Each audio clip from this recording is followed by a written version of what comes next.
बल्कि मैं तो सर इंडिया के यहाँ तक हामी हूँ कि यार हमें तो बॉर्डर खोल देना चाहिए यार, ठीक है। टेक्नोलॉजी ट्रांसफर होनी चाहिए, ट्रेड होनी चाहिए टेक्नोलॉजी, हमें इंडिया से मुस्तफीद होना चाहिए। वो हमें कह रहे हैं हम गिलगित बल्तिस्तान पे कब्जा करेंगे, आप उन्हें अमन का झंडा दिखा। मुझे लगता है अमन जो है वो खौफ के तबादुन से कायम होता है। इंडिया के अंदर पॉलिटिशियंस का जो भी मामला है, लेकिन बैक एंड के ऊपर जो उनके मुल्क चलाने वाले लोग हैं ना, जो वहाँ के टेक्नोक्रेट्स हैं और वो जो उनकी ब्यूरोक्रेसी है, उन्होंने अपना एक बैक एंड पे एक विजन बनाया हुआ है कि शाइनिंग इंडिया, ब्राइट इंडिया, उसको आगे लेके जाना है। उनका आर्मी चीफ कह रहा है किसी वक्त भी हम कर सकते हैं, ऑर्डर की देर और है। 2 दफा उन्होंने फैसला किया, 2 दफा उन्होंने फैसला किया इजरायलियों ने पाकिस्तान के एटमी तनसीबात पे हमले का। इस वक्त तकरीबन 2 अरब के करीब का पेट्रोल जो है वो ईरान से स्मगल होकर आ रहा है, क्योंकि और कोई रास्ता ही नहीं है आपके पास। अगर मैं बात करूं मई की, तो मई में सीपा का एग्रीमेंट हुआ था इंडिया और दुबई के दरमियान, जिससे बायलैटरल रिलेशनशिप्स बहुत ज्यादा स्ट्रॉन्ग हुए थे। अगर मैं यूएई और इंडिया की बात करूं तो दोनों कंट्रीज ने मिलकर $88 बिलियन पर उनकी ट्रेड जाने वाली है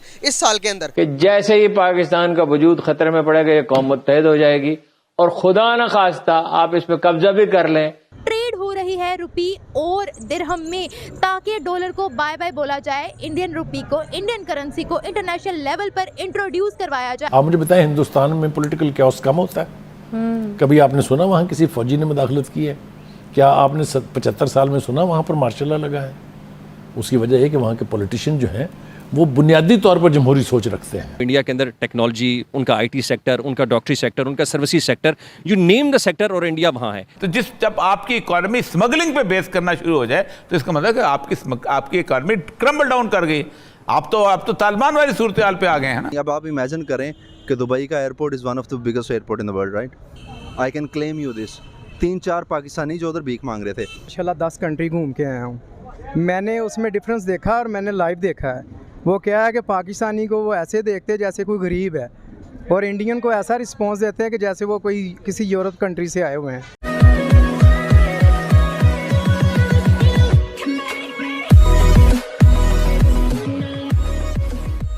नमस्कार दोस्तों, पाकिस्तान के जो पॉलिटिशियंस है या फिर कहे कि पाकिस्तान के जो प्राइम मिनिस्टर है या फिर जो भी उनके लीडर्स है, वो ये कभी सोचने पर मजबूर नहीं होते कि इंडिया आखिरकार ऐसी क्या चीज़ है जिससे सऊदी के साथ अपना ट्रेड बढ़ा रहा है, यूएई के साथ अपना ट्रेड बढ़ा रहा है, जिस कंट्री के साथ जो दूर हो रहा है उसके साथ भी कैसे भी करके इंडिया जो है वो ट्रेड बढ़ाने की बात करता है। लेकिन इंडिया कभी पाकिस्तान के साथ कोई ट्रेड बढ़ाने की ट्राई नहीं करता है, क्योंकि हम सबको पता है कि भाई वहाँ ट्रेड बढ़ाने से, रिलेशन जो है वो नॉर्मल करने से आखिरकार नुकसान क्या होते हैं। हालांकि कभी पाकिस्तानियों को भी नहीं लगता कि भाई हमारा जो यहाँ पर स्टेट एक्टर और नॉन स्टेट एक्टर है, जो उन पर कंट्रोल किया जाए, जिससे हो ये सके कि इंडिया के साथ ट्रेड बढ़े। अब देखिए, इंडिया दुनिया के साथ ट्रेड इसीलिए बढ़ा रहा है क्योंकि ज़्यादा से ज़्यादा लोगों को इंडिया के अंदर रोज़गार मिले। अब इम्पोर्ट एक्सपोर्ट बढ़ेगा यहाँ से, तो उतनी इंडस्ट्री ज़्यादा ग्रो होगी, तो इंडिया की GDP का ही आप कह लीजिए, फॉरेन रिजर्व कह लीजिए, लोगों को रोज़गार मिलना कह लीजिए, इंडिया के अंदर जो खुशहाली बढ़ना है उसे कह लीजिए, ये सारी चीज़ें यहाँ पर होती है। लेकिन पाकिस्तान कभी ऐसा नहीं सोचता, और ऐसा नहीं कि पाकिस्तान के इंडिया के साथ ही ट्रेड नहीं है, पूरी दुनिया में किसी के साथ ऐसा ट्रेड नहीं है।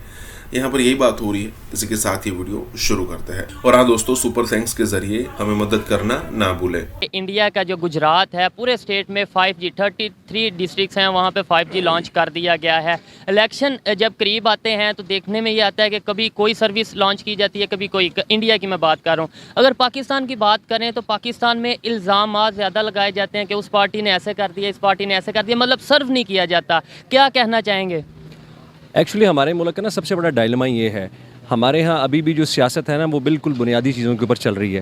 हालांकि आपकी बात से मैं सहमत हूँ कि पूरी दुनिया, अगर आप दुनिया का मुआवजा करें कि दुनिया कहाँ से कहाँ चली गई है, कतर को देखें, दुबई को देखें, आप फार ईस्ट में चले जाएँ, ठीक है, उसके बाद आप सिंगापुर में चले जाएँ, आप अपने चाइना को देख लें, दुनिया किस लेवल पे बात कर रही है। लोग चांद पे जा रहे हैं, लोग ऐसी टेक्नोलॉजी की बात करते हैं कि बाज़-औक़ात मैं तो हैरान हो जाता हूँ। और मेरे लिए फिर सबसे बड़ी पशेमानी की बात होती है कि पाकिस्तान आज बहुत से बुनियादी, बल्कि बहुत, अभी भी हम तकरीबन महल से दुनिया से कुछ 40-50 साल पीछे हैं। अगर आप इंडिया की मिसाल देते हैं, इंडिया के अंदर पॉलिटिशियंस का जो भी मामला है, लेकिन बैक एंड के ऊपर जो उनके मुल्क चलाने वाले लोग हैं ना, जो वहाँ के टेक्नोक्रेट्स हैं और वो जो उनकी ब्यूरोक्रेसी है, उन्होंने अपना एक बैक एंड पे एक विजन बनाया हुआ है कि शाइनिंग इंडिया, ब्राइट इंडिया, उसको आगे लेके जाना है। सो पॉलिटिशियन जो मर्जी करते रहें, उनकी जो पीछे की एक सिमत है ना, वो उसको टस से मस नहीं होने देते, जिसकी वजह से आज इंडिया दुनिया के हर प्लेटफॉर्म में, इंडिया दुनिया की मजबूरी बन चुका हुआ है आज, ठीक है। कभी कुछ लोग ये कहते थे हमारे पाकिस्तान पाकिस्तान में अभी भी शायद कहा जाता है कि जी इंडिया की आबादी बहुत ज़्यादा है इसलिए दुनिया उसके साथ ट्रेड कर रही है, जबकि मेरी पर्सनल ऑब्जर्वेशन ये है कि इंडिया की आबादी एक मैटर करती होगी, लेकिन इंडिया ने अपने आप को ग्रो इतना किया है कि अब वो इम्पोर्ट भी अगर कर रहे हैं तो उससे ज़्यादा एक्सपोर्ट भी कर रहे हैं, यानी आबादी मैटर नहीं कर रही, अब वो तो दुनिया को सर्व कर रहे हैं। बिल्कुल सर्व कर रहे हैं। और मैं देखें इंडिया, हम सिर्फ एक पॉइंट ऑफ व्यू देखते हैं कि जनाब इंडिया के अंदर टेक्नोलॉजी, उनका IT सेक्टर, उनका डॉक्टरी सेक्टर, उनका services sector, you name the sector, और इंडिया वहाँ है। जो उनका एक और जो सबसे बड़ा सेक्टर है ना, वो है उनका एग्रीकल्चर सेक्टर। हम पाकिस्तान को सारी उम्र में बचपन में पढ़ता आया कि पाकिस्तान की 70% जो है वो आबादी वो एग्रीकल्चर। आज आप अपनी एग्रीकल्चर की 1 एकड़ की पैदावार और उसके साथ ये बिल्कुल साथ बॉर्डर की तरफ, दूसरी तरफ आई मीन आपका इंडियन पंजाब है, आप जाके उनकी फसलें देखें, उनकी पर एकड़ काश्त देखें, आप हैरान हो जाएंगे इंडिया के किसानों को कितना फैसिलिटेट किया जाता है और आपके किसान को क्या फैसिलिटेट किया जाता है। उनके पर एकड़ जो उनके अखराजात हैं उनके अंदर और पाकिस्तान के अंदर बहुत फ़र्क है। ठीक है, हमारे मुल्क के अंदर सोना उगलती हुई ज़मीनें जो हैं उनको सोसाइटीज़ में कन्वर्ट किया जा रहा है। मुझे आज बताएं कि हम 5G की बात कर रहे हैं, अभी इस वक्त मुझे आज बताएं कि जिस तरीके से इस मुल्क में सोसाइटियाँ बन रही हैं और कट रही हैं, 8 से 10 साल के बाद आप कहाँ से खाएंगे? में बस एक क्वेश्चन है, आपने उसे 1-2 लाइन में वाइंड अप करके ये बताना है कि पॉलिसीज़ जो इंडिया की हैं क्या हमें वो फॉलो करनी चाहिए या नहीं करनी चाहिए। आज भी यही सोच रखनी चाहिए नहीं जी वो तो इंडिया है उसका तो हम मतलब बात ही नहीं करेंगे, वो तो ठीक करे गलत करे वो हमारे लिए गलत है। ऐसी मैं इस बातों से देखें कतन, मैं तो अभी देखें, मैं बेसिकली ना अगर आप मेरी सोच लें, मैं एक तरक्की पसंद इंसान हूँ और हमारे मुल्क के अंदर ज़्यादा लोग ऐसे हैं जो तरक्की पसंद इंसान है। आप आजकल के अपने माशी हालात देखें ना, हर बंदा एक शॉर्टकट के अंदर है। आज हर बंदा कहता है यार मेरे पास एक यूट्यूब का चैनल हो और मेरे पास इतने फॉलोअर हो, क्योंकि ज़ाहिर बात उसने देखा यार कि फलाना बंदा तो लाख रुपये महीना कमा रहा है या 2 लाख रुपया। हर बंदा प्रॉपर्टी के कारोबार के अंदर, इस पाकिस्तान के अंदर जिसको देखो उसके पास या तो प्रॉपर्टी है या फाइल है।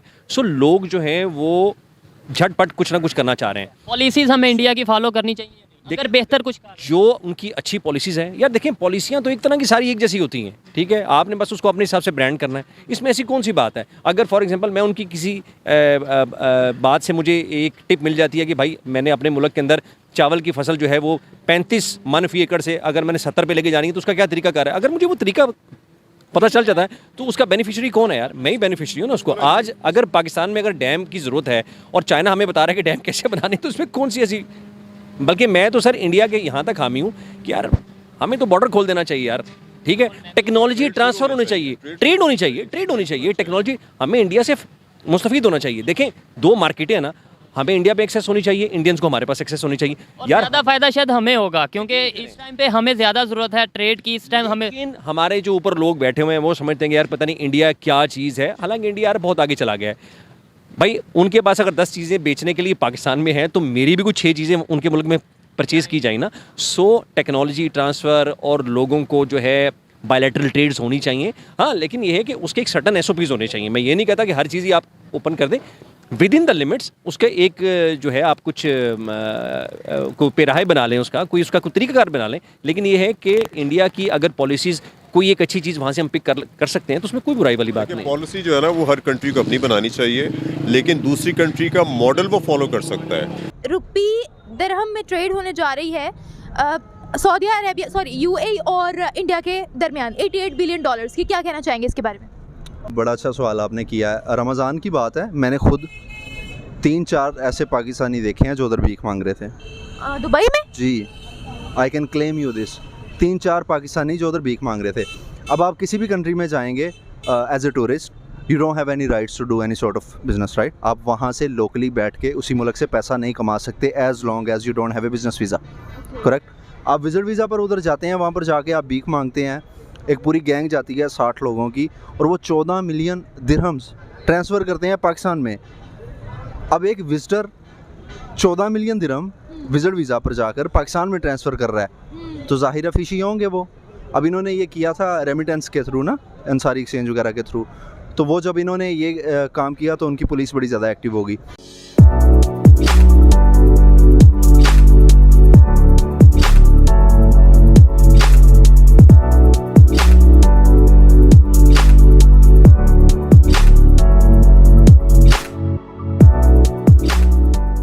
तरीके से आज लाल चौक में फेयर डे मनाया गया सर।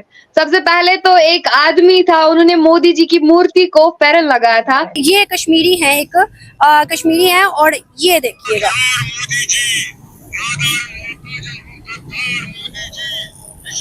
ये कहता है कि प्राइड मोदी जी, मेरी लाइफ मोदी जी का इसने खुद स्टैचू क्रिएट किया है। तिरंगा मेरे सामने है घंटाघर, और दिल्ली से आते थे तिरंगा लहराने के लिए, आज हम खुद ही लहराते हैं। आप वहीं बैठो जहां बैठे हुए हैं।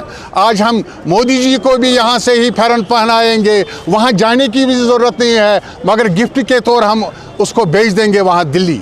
भारतीय वज़ीर आज़म जो नरेंद्र मोदी साहब हैं, उन्होंने एक इंटरव्यू दिया, 31वीं slide, our nation is on cusp of a take off. दुनिया खामोशी की चादर तले सोती रही, लेकिन हम हैं, हर कश्मीरी के साथ हर पाकिस्तानी का दिल धड़कता है, हम नहीं भूलेंगे। लेकिन आज एक आम कश्मीरी खुद आके जिस तरीके से बोला जाता था कि प्राइम मिनिस्टर को काफी हेट मिलता है कश्मीर में, लेकिन आज आपने खुद देखा कि ऐतिहासिक लाल चौक पर उनकी मूर्ति को कैसे फेरन पहनाया गया, उनको कैसे वो चूम रहा था। मैडम तारीफें, जो तारीफ के काबिल, सच बोलना चाहिए। यकीन करें कि मैडम मैं उधर रहा था, एक स्कूल में, एक आम विलेज के स्कूल में मैं वहाँ गया था। मेरी भाभी वो टीचर थी वहाँ पे, और उस लड़की से मैं इंग्लिश में बात नहीं कर सका था। अरे वाह। जो भाई साहब मोदी जी को चुम्मा दे रहे थे, उनको भी मेरी तरफ से भी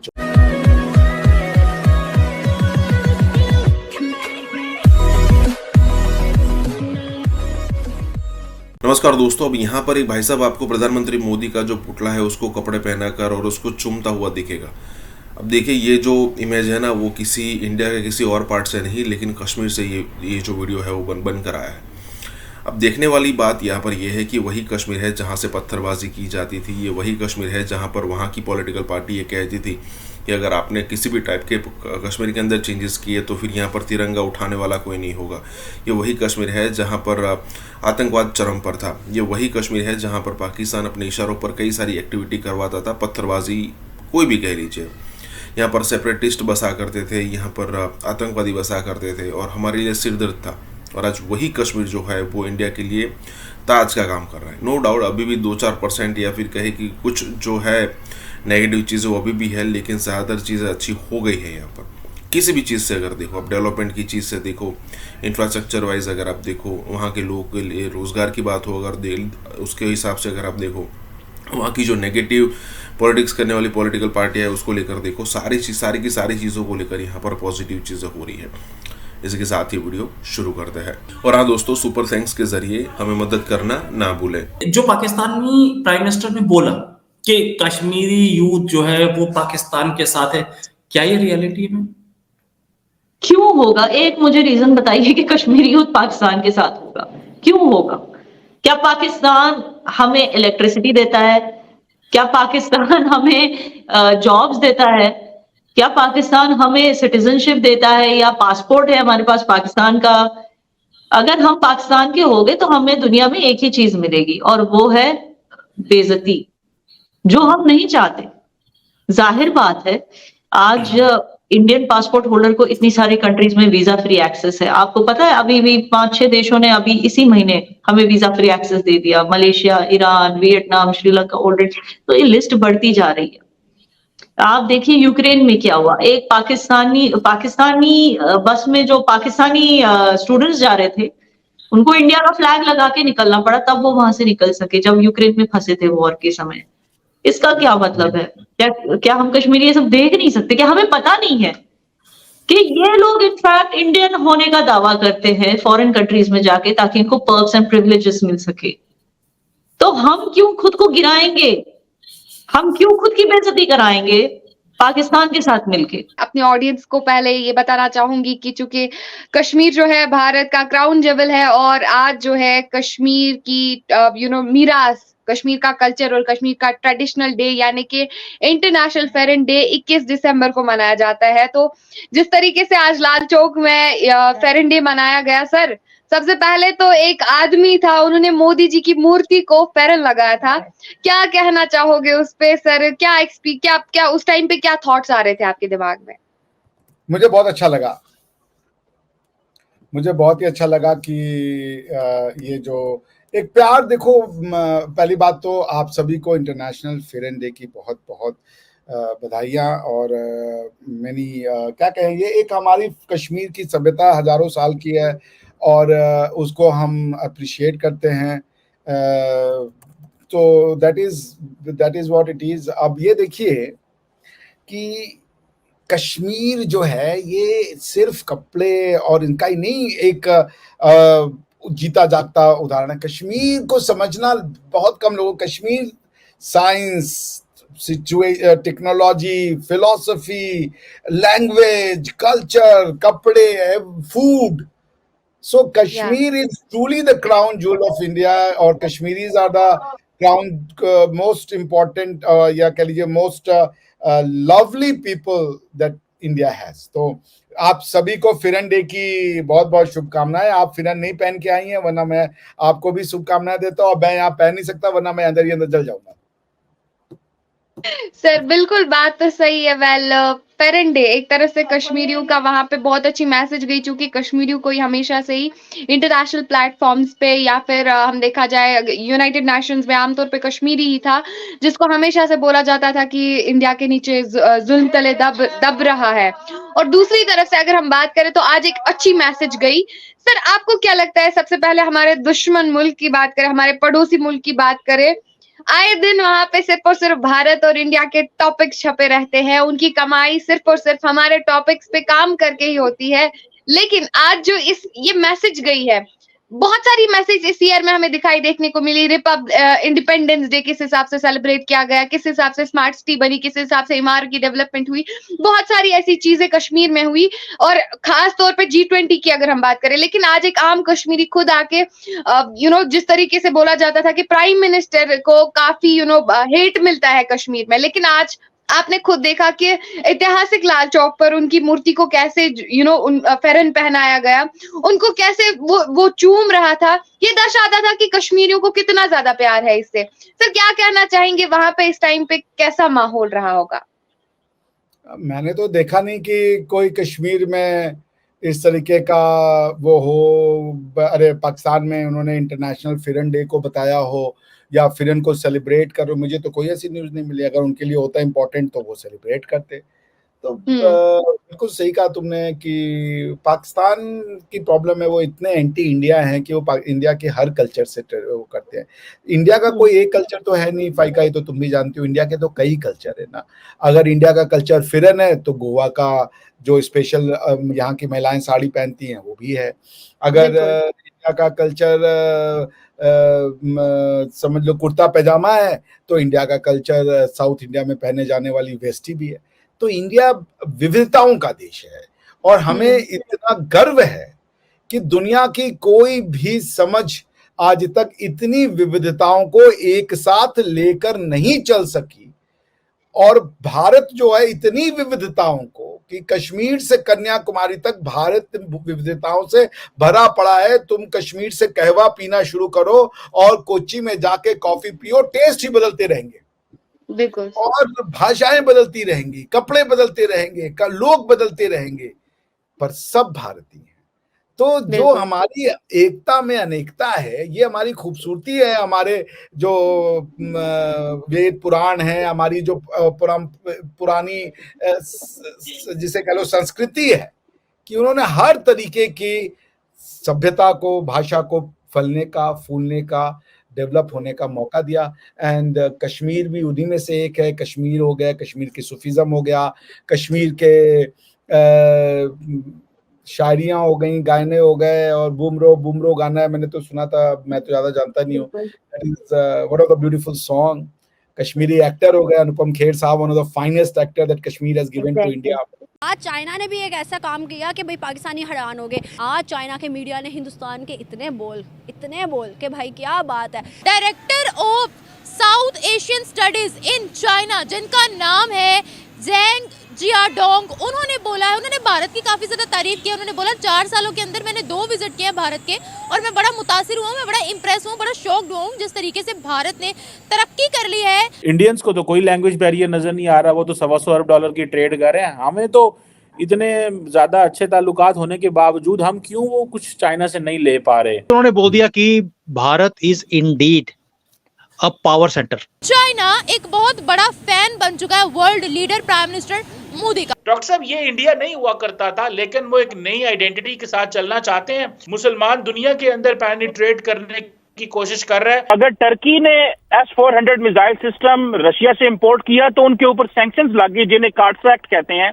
वही मिसाइल सिस्टम S-400 इंडिया ने मंगवाया है तो अमेरिका ने कुछ भी नहीं किया। लगता यह है कि अमेरिकन जो है वो बड़े परेशान हैं और कंफ्यूज हैं कि भारत को कैसे डील करना है। इंडिया और चाइना के कल्चरल रिलेशंस जो थे, एक टाइम था कि जब चीनी हिंदू भाई भाई वाला कॉन्सेप्ट भी था। Bharat is the oldest civilization in the world और चाइना इस चीज को नोटिस कर रहा है। तो ये पहली बार है कि नेशनलिज्म यहाँ बढ़नी शुरू हो गई।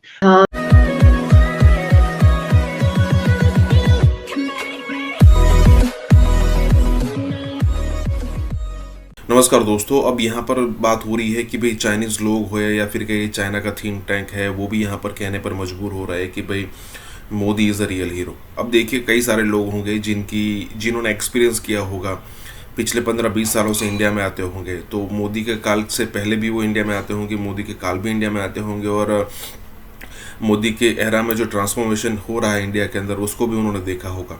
तो जब चाइना जैसे कंट्री के लीडर ये कहने पर मजबूर हो जाए कि इंडिया के अंदर सही मायनों में डेवलपमेंट और सही मायनों में इंफ्रास्ट्रक्चर डेवलपमेंट और सही मायनों में प्रोग्रेस हो रही है, तो उससे ये हमें मतलब जब वो इतना कहते हैं ना, तब हमें समझना चाहिए कि इतना ज़्यादा उन्होंने देखा होगा, तब जाकर ये सारी चीज़ें हो रही है। अब देखिए, ग्लोबल टाइम्स में, जो कि चाइना का मुखपत्र है, मतलब चाइनीज़ गवर्नमेंट का ही एक न्यूज़पेपर है, कहने के लिए तो इंडिपेंडेंट है, लेकिन हम सबको पता है कि भाई वो क्या है, ठीक है।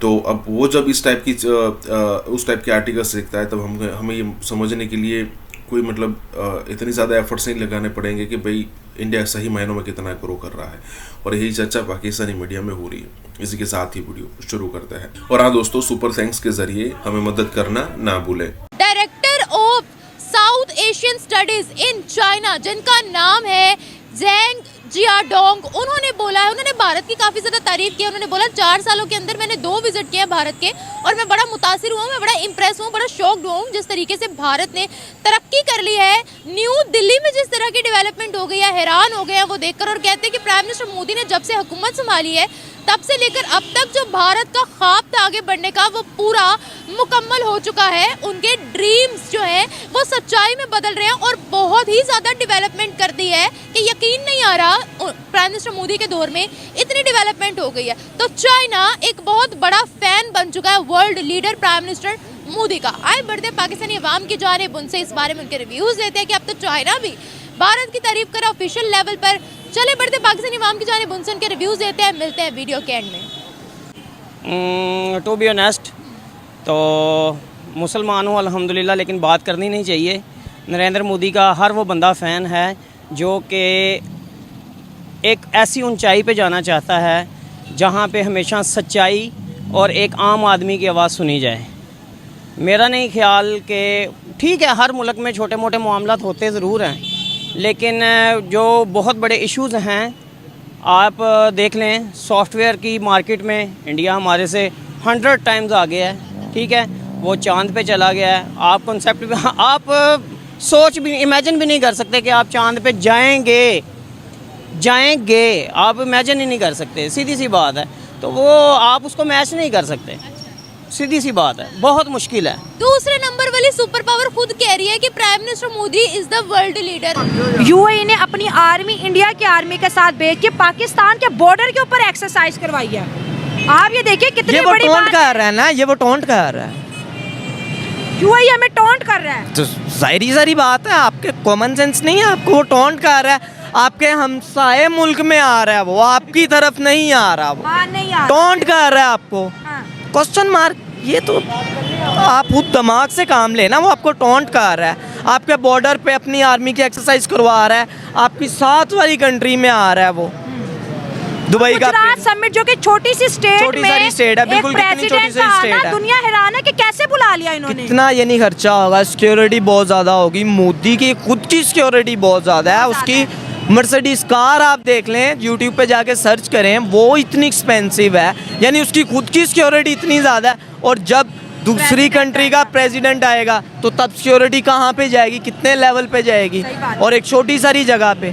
क्या वो भी, इंडिया भी हमें मजाक कर रहा है, वो तो बहुत हंसते हैं हम पे, जाहिर सारी बात है। आप हमें ये बता दो कि आपके मुल्क के अंदर क्लिप्स आएंगे, अमेरिका का आखिरी दफा जहाज कब आया था? मुझे नहीं पता कब आया मुझे था। खुद नहीं पता।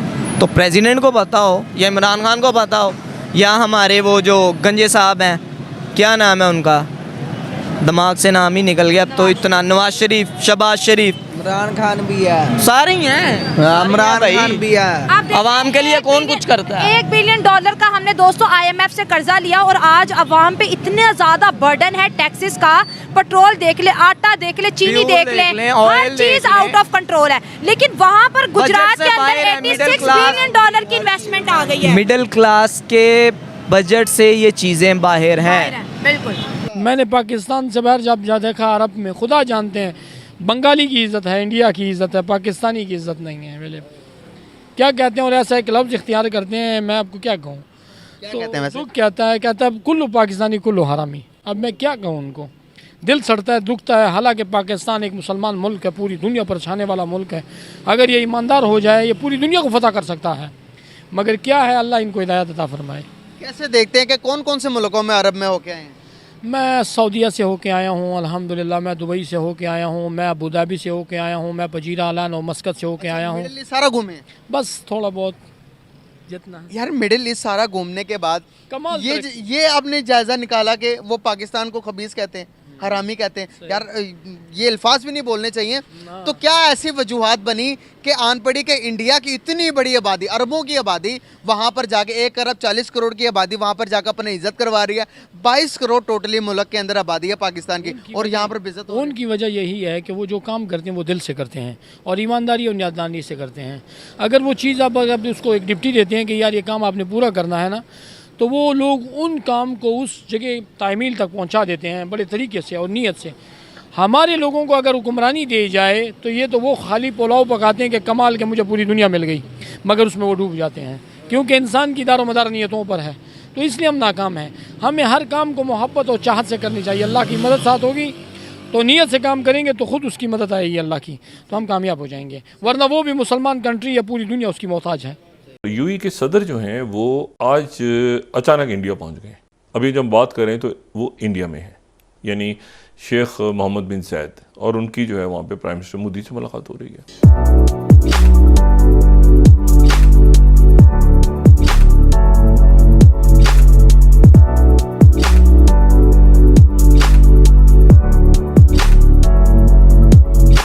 आप सिर्फ केमिस्ट्री चेक करें जो कि वज़ीर आज़म मोदी की और यूएई प्रेसिडेंट की है, you will see this is something very extraordinary. और उनका जिस तरीके से पुरतपाक इस्तकबाल किया गया है, जैसे उनको वेलकम किया गया है, वो अपनी मिसाल आप था। भारतीय लोग जो मौजूद थे उन्होंने तालियां बजाई हैं, उनके लिए स्लोगन्स जो हैं वो चलते रहे वहां पर, और इस तरीके से उनका इस्तकबाल किया गया कि शायद कभी पाकिस्तान में भी इस तरीके से यूएई के प्रेसिडेंट को वेलकम ना किया गया। और आप ये देख लें, ये पाकिस्तानियों के लिए सबसे ज्यादा शेमफुल, इंतहाई शेमफुल है। हमारे मतलब गवर्नमेंट के लिए भी, आवाम के लिए भी, हम सब के लिए शेमफुल है कि एक इस्लामी मुल्क हिंदुओं को हम पे तरजीह दे रहा है, मुसलमानों को नहीं दे रहा। हमने ब्रदर इस्लामिक कंट्रीज से कोई फ़ायदा नहीं लिया सिवाय इसके कि हमारी एलीट ने पैसे मांगे हैं जाके। पाकिस्तान की मईशत 75 सालों में इस मकाम पर आ पहुंची है कि बेहतरीन मईशतदान, बेहतरीन वज़ीर ख़जाना वो है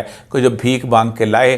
मोहम्मद बिन जायद को ये कॉन्फिडेंस ना होता कि prime minister Modi is returning to power in 2024, तो आज का ये रोड शो वो नहीं करते।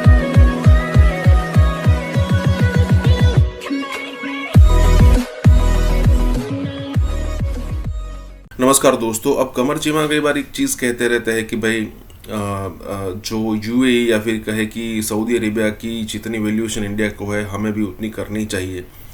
अब इंडिया को सऊदी अरेबिया और यूएई की वैल्यूएशन इसीलिए सबसे ज़्यादा है, सबसे ज़्यादा नहीं कह सकते लेकिन ज़्यादा इसीलिए उनको प्रायोरिटी इसीलिए दी जाती है कि देखिए उनके पास अच्छा खासा पैसा है।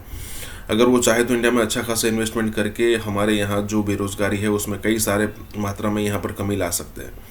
जैसे यूएई एक अनाउंसमेंट कर चुका है कि हम आने वाले दिनों में $100 बिलियन का कश्मीर के अंदर इन्वेस्टमेंट करेंगे। हो सकता है एक साथ में ना हो और धीरे धीरे करके हो, लेकिन एक चीज़ होती है कि जब आप एक स्टेट को इस टाइप की कंट्री को सौंप दो तो अब अच्छा खासा डेवलपमेंट वहाँ पर हो सकता है। सौंप देने से मतलब ये नहीं कि उनके हवाले कर दिया जाए, लेकिन सऊदी और यूएई को भी पता है कि भाई ऑयल की जो डिमांड है वो आने वाले 5, 10, 15 सालों में बहुत बड़ी मात्रा में कम होगी और हमें कौन सा ऐसा कंट्री है जो सबसे ज़्यादा रेवेन्यू जनरेट करके देगा अगर हम वहाँ पर इन्वेस्टमेंट करें, और वो है इंडिया। मतलब उनके ध्यान में नो डाउट पाकिस्तान भी को भी उन्होंने काउंट किया होगा, लेकिन पाकिस्तान का पता है कि भी पैसे जो जाएंगे वो वापस नहीं आएंगे, लेकिन इंडिया में हो सकता है कि बढ़ोतरी होकर ही वापस आए। यहाँ पर यही बात हो रही है। इसके साथ ही वीडियो शुरू करते हैं। और हाँ दोस्तों, सुपर थैंक्स के जरिए हमें मदद करना ना भूलें। पाकिस्तान की हिस्ट्री में कभी पाकिस्तान का कोई बंदा ना यूएई गया है ऐसे, और ना ही इंडिया गया, ना कहीं और गया है, लेकिन इंडिया के यूएई के शेख उनके लोगों से बातें कर रहे हैं। क्या वजूहत है? ऐसे तो बड़ा मतलब आपसी ताल्लुकात बेहतर नजर आते जा रहे हैं, इसमें पाकिस्तान बड़ा एंड पे जाता जा रहा है, इससे क्या बैड इफेक्ट आएगा? इससे सबसे बड़ा बैड इफेक्ट ये है कि पाकिस्तान के पासपोर्ट को कोई अहमियत नहीं है। आप देख लें, इंडिया एक हिंदू मुल्क है, उसको हमारे सऊदी अरब से लेके दुबई, यूएई जितने अर्बन कंट्रीज़ हैं ना, उन सब ने कह लें कि उनके ऊपर उन्होंने इतना को इम्पैक्ट अपना कर दिया है कि वो लोग उनको बिल्कुल एक ऐसे ले रहे हैं जैसे वो स्पेशल लोग हैं। सही बात है। अनलिमिटेड वीज़ा किया सऊदी ने, अनलिमिटेड। और आप ये देख लें, ये पाकिस्तानियों के लिए सबसे ज़्यादा शेमफुल, इंतहाई शेमफुल है। हमारे मतलब गवर्नमेंट के लिए भी, आवाम के लिए भी, हम सब के लिए शेमफुल है कि एक इस्लामी मुल्क हिंदुओं को हम पे तरजीह दे रहा है, मुसलमानों को नहीं दे रहा। आपको नहीं लगता कि अब जो क्राइम चल रहा है वो हिंदू मुस्लिम तो है ही नहीं, वो तो है इकोनॉमी की वॉर। अगर कोई बंदा हिंदू भी है, काफिर भी है, कोई भी है भाई, वो आगे जाएगा तो कोई भी उसको अपने मुल्क में बुलाएगा। अब देखें, पाकिस्तानी जब यहाँ से कोई जाता है तो भीख मांगने लग जाता है, कुछ भी करता है वहाँ जाके, लेकिन इंडियन ऐसे नहीं करता। जब इंडियन नहीं करता तो इंडिया को प्रेफरेंस मिलेगी ना? बिल्कुल मिलेगी, बिल्कुल मिलेगी। अब ये देखें, पाकिस्तानी यहाँ से जाते हैं, जाके भीख मांगना शुरू कर देते हैं। इससे किसकी बदनामी है? पाकिस्तान की। इंडियन लोगों ने कभी जाके किया, बंगाली लोगों ने कभी किया, इवन आप देख लें अफगानिस्तान ऐसा किया। अफगानिस्तान क्या, तालिबान व्हाट तालिबान। आप ये देखें कि बेशक वो जो भी थे, उन्होंने अमेरिका जैसी सुपर पावर को शिकस्त दी, उसके बाद उन्होंने अपने मुल्क के अंदर इतनी अच्छी अपनी गवर्नमेंट की है कि उन्होंने एक इलेक्ट्रिक कार बना ली। आप बता लें, पाकिस्तान में पिछले 6-7 सालों से कोई इलेक्ट्रिक बाइक भी निकली हो? 50 सालों से इलेक्ट्रिक गाड़ी तक, बाइक तक नहीं निकली। तो मेड इन पाकिस्तान। तो फिर यहाँ से हिसाब लगा लें, पाकिस्तान कहाँ जा रहा है? दूसरी जानिब इंडिया सुई से जहाज तक मेड इन इंडिया बनाता है और दुनिया को भी देता है जोर पे। ऐसे ही है। इस वक्त वाइब्रेंट गुजरात समिट में दुनिया भर के लीडर्स भी मौजूद हैं, दुनिया भर की इन्वेस्टमेंट वहां पर हो रही है और MOUs साइन किए जा रहे हैं। लेकिन खास बात इसकी ये रही इस साल कि president of UAE Sheikh Mohammed bin Zayed Al Nahyan कल पहुंचे और उनका जिस तरीके से पुरतपाक इस्तकबाल किया गया है, जैसे उनको वेलकम किया गया है, वो अपनी मिसाल आप था। जब वो पहुंचे हैं एयरपोर्ट पर, उनको भारत के वजीर आजम नरेंद्र मोदी साहब खुद लेने के लिए गए। शेख जैद साहब जब आए, उनकी मुलाकातें एक्सटर्नल अफेयर मिनिस्टर से लेकर अजीब डोवल साहब तक हुई सबसे। उसके बाद हुआ क्या? उसके बाद उनको लेकर तकरीबन 15 मिनट्स तक एक रोड शो किया गया है। शेख जैद, नरेंद्र मोदी, एक रोड शो में उन्होंने हिस्सा लिया और 15 मिनट तक वो रोड पर उनका जो कारवां था वो जारी रहा और दोनों तरफ वहां पर भारतीय लोग जो मौजूद थे, उन्होंने तालियां बजाई हैं, उनके लिए स्लोगन्स जो हैं वो चलते रहे वहां पर। और इस तरीके से उनका इस्तकबाल किया गया कि शायद कभी पाकिस्तान में भी इस तरीके से UAE के प्रेसिडेंट को वेलकम ना किया गया। लेकिन उससे पहले उनको गार्ड ऑफ ऑनर दिया गया और हमने ये भी देखा कि उनके साथ बायलैटरल मीटिंग भी हुई और उसके अलावा वहां पर MOUs भी साइन हुए। जिसे बोलते हैं ना MBZ को रिसीव करना, और भी बड़े सारे लीडर्स आए हैं वहाँ पे, लेकिन वो Narendra Modi didn't go to receive them. ठीक है, उनको पता है कि UAE की क्या वैल्यू है। हमारे यहाँ तो फिर वो जब आते हैं UAE के, लास्ट टाइम आए थे जब इमरान खान साहब थे, तो वो शिकार खेलने आए हुए थे, अभी भी शायद आए होंगे। वो सर्दियों में आते हैं पाकिस्तान शिकार खेलने, वहीं से शिकार खेल के रहीम यार खान से वो चले जाते हैं। आई थिंक ये चीज़ें जो हैं वो हमें करने की हैं। हमने ब्रदर इस्लामिक कंट्रीज़ से कोई फ़ायदा नहीं लिया सिवाय इसके कि हमारी एलीट ने पैसे मांगे हैं जाके, और वो पता नहीं किधर गए हैं, हमें तो कुछ पता नहीं। ना हम पूछ सकते हैं, ना हमें कोई बताता है। ठीक है, आए जाके उनको कहें भाई इधर आके इन्वेस्टमेंट करो एग्रीकल्चर सेक्टर में, इन्हीं को कहो हमारी ज़मीनें अच्छी हैं। ठीक है, हम ऐसी एडे बदकिस्मत हैं कि हम आटा भी बाहर से मंगाते हैं, गंदम बाहर से मंगाते हैं, हमारी एलीट भी आटा बाहर से मंगवाती है, क्योंकि कोई पता नहीं है। एग्रेरियन कंट्री, गंदम बाहर से आती है, पहले हम एक्सपोर्ट कर देते हैं, बाद कहते हैं वो कट गई है, फिर उससे महंगी मंगवाते हैं। ऑस्ट्रेलिया के जो डिफेंस मिनिस्टर हैं और वो डिप्टी प्राइम मिनिस्टर भी जो हैं वो ये कह रहे थे कि भारत और ऑस्ट्रेलिया जो है वो तो नेबर हैं। हमें मोदी साहब दे दें, हमारे ये जो 3-4 जो है हुक्मरान है, नवाज शरीफ भी ले जाए, इमरान खान साहब भी ले जाए, हमारे जरदारी साहब भी ले जाए। पाकिस्तान बहुत पीछे है। भारत ने फेसबुक और ट्विटर के ऊपर इतना अपना असर रसूख कायम कर लिया है कि वो अकाउंट्स बंद करवाने पे आ गया है। आपको नहीं लगता कि कल अगर पाकिस्तान अपने मफाद की बात करेगा तो भारत उसको भी बंद करवाने के लिए आ जाएगा? साइंस या फिर जहाद? जहाद इंशाल्लाह। अल्लाह अकबर, अल्लाह बहुत बड़ा है, साहिब ईमान। पूरी पाकिस्तान का जो हल है ना सिर्फ जहाद है। जहाद ही से सोमनाथ का मंदिर फतह हुआ, जहाद ही से मक्का फतह हुआ है। तिकोन का पहला कोना ग्रेट ब्रिटेन, ओके। तिकोन का दूसरा कोना ग्रेटर इसराइल, यहाँ हम ही ग्रेट हैं। हाँ। तीसरा कोना भी तो है ना, वो है तीसरा कोना ग्रेटर इंडिया, अखंड Bharat.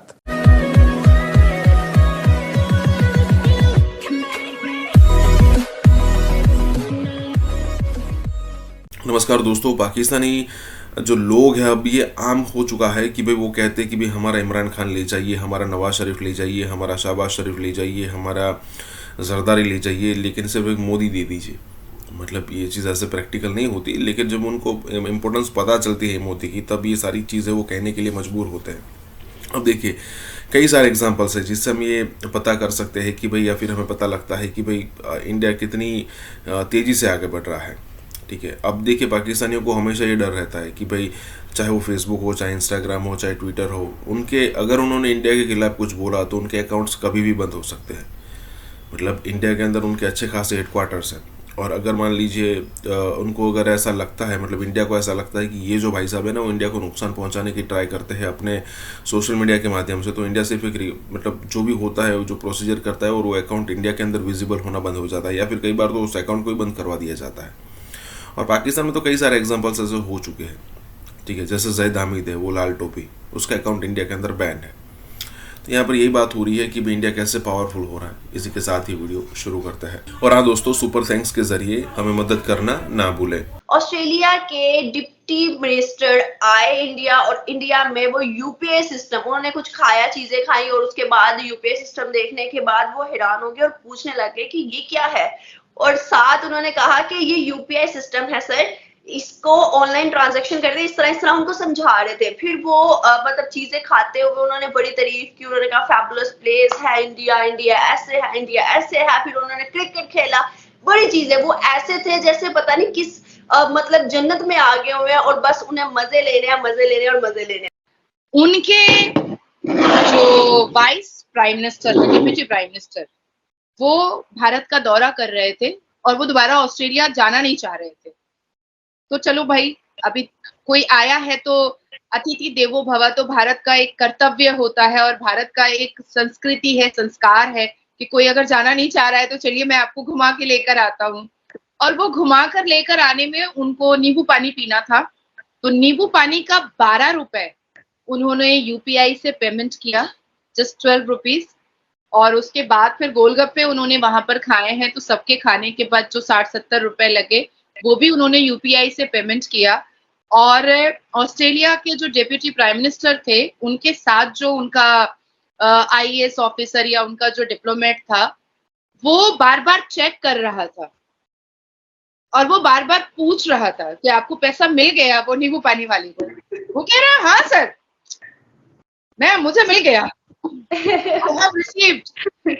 And he was so shocked कि नींबू पानी वाला अंग्रेजी में रिप्लाई कर रहा है, and he was literally shocked कि 12 रुपए नींबू पानी का मैंने फोन से पे किया है थ्रू यूपीआई। साइंस या फिर जहाद? जहाद इंशाल्लाह। जहाद इंशाल्लाह। आप कैसे करेंगे जब तक साइंस में तरक्की नहीं करेंगे? जहाद होगी? साइंस की तरक्की, हमें साइंस की तरक्की नहीं चाहिए। अच्छा। इस पूरी पाकिस्तान का जो हल है ना सिर्फ जहाद है।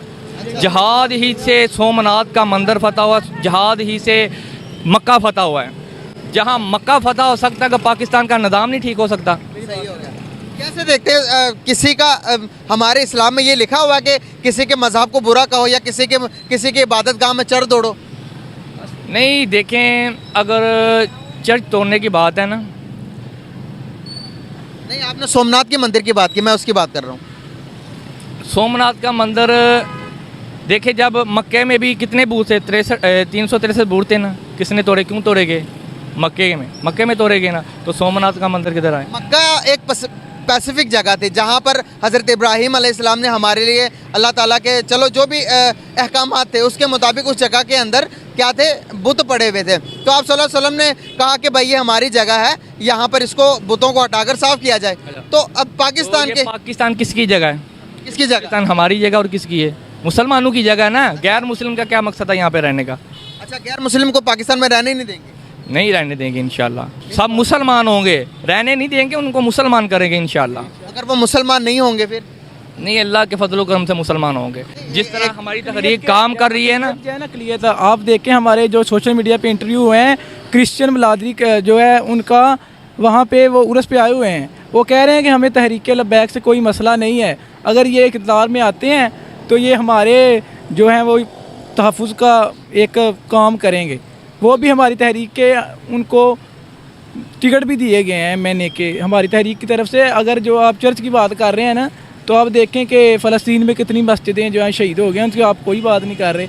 असल यह है हमारे जो है ना अब जो मुस्लिम है हमारे यहाँ पे, उनका मकसद ये वो समझते हैं कि सिर्फ जो है ना वो चर्च इबादत गाह है, मस्जिद इबादत गाह नहीं है।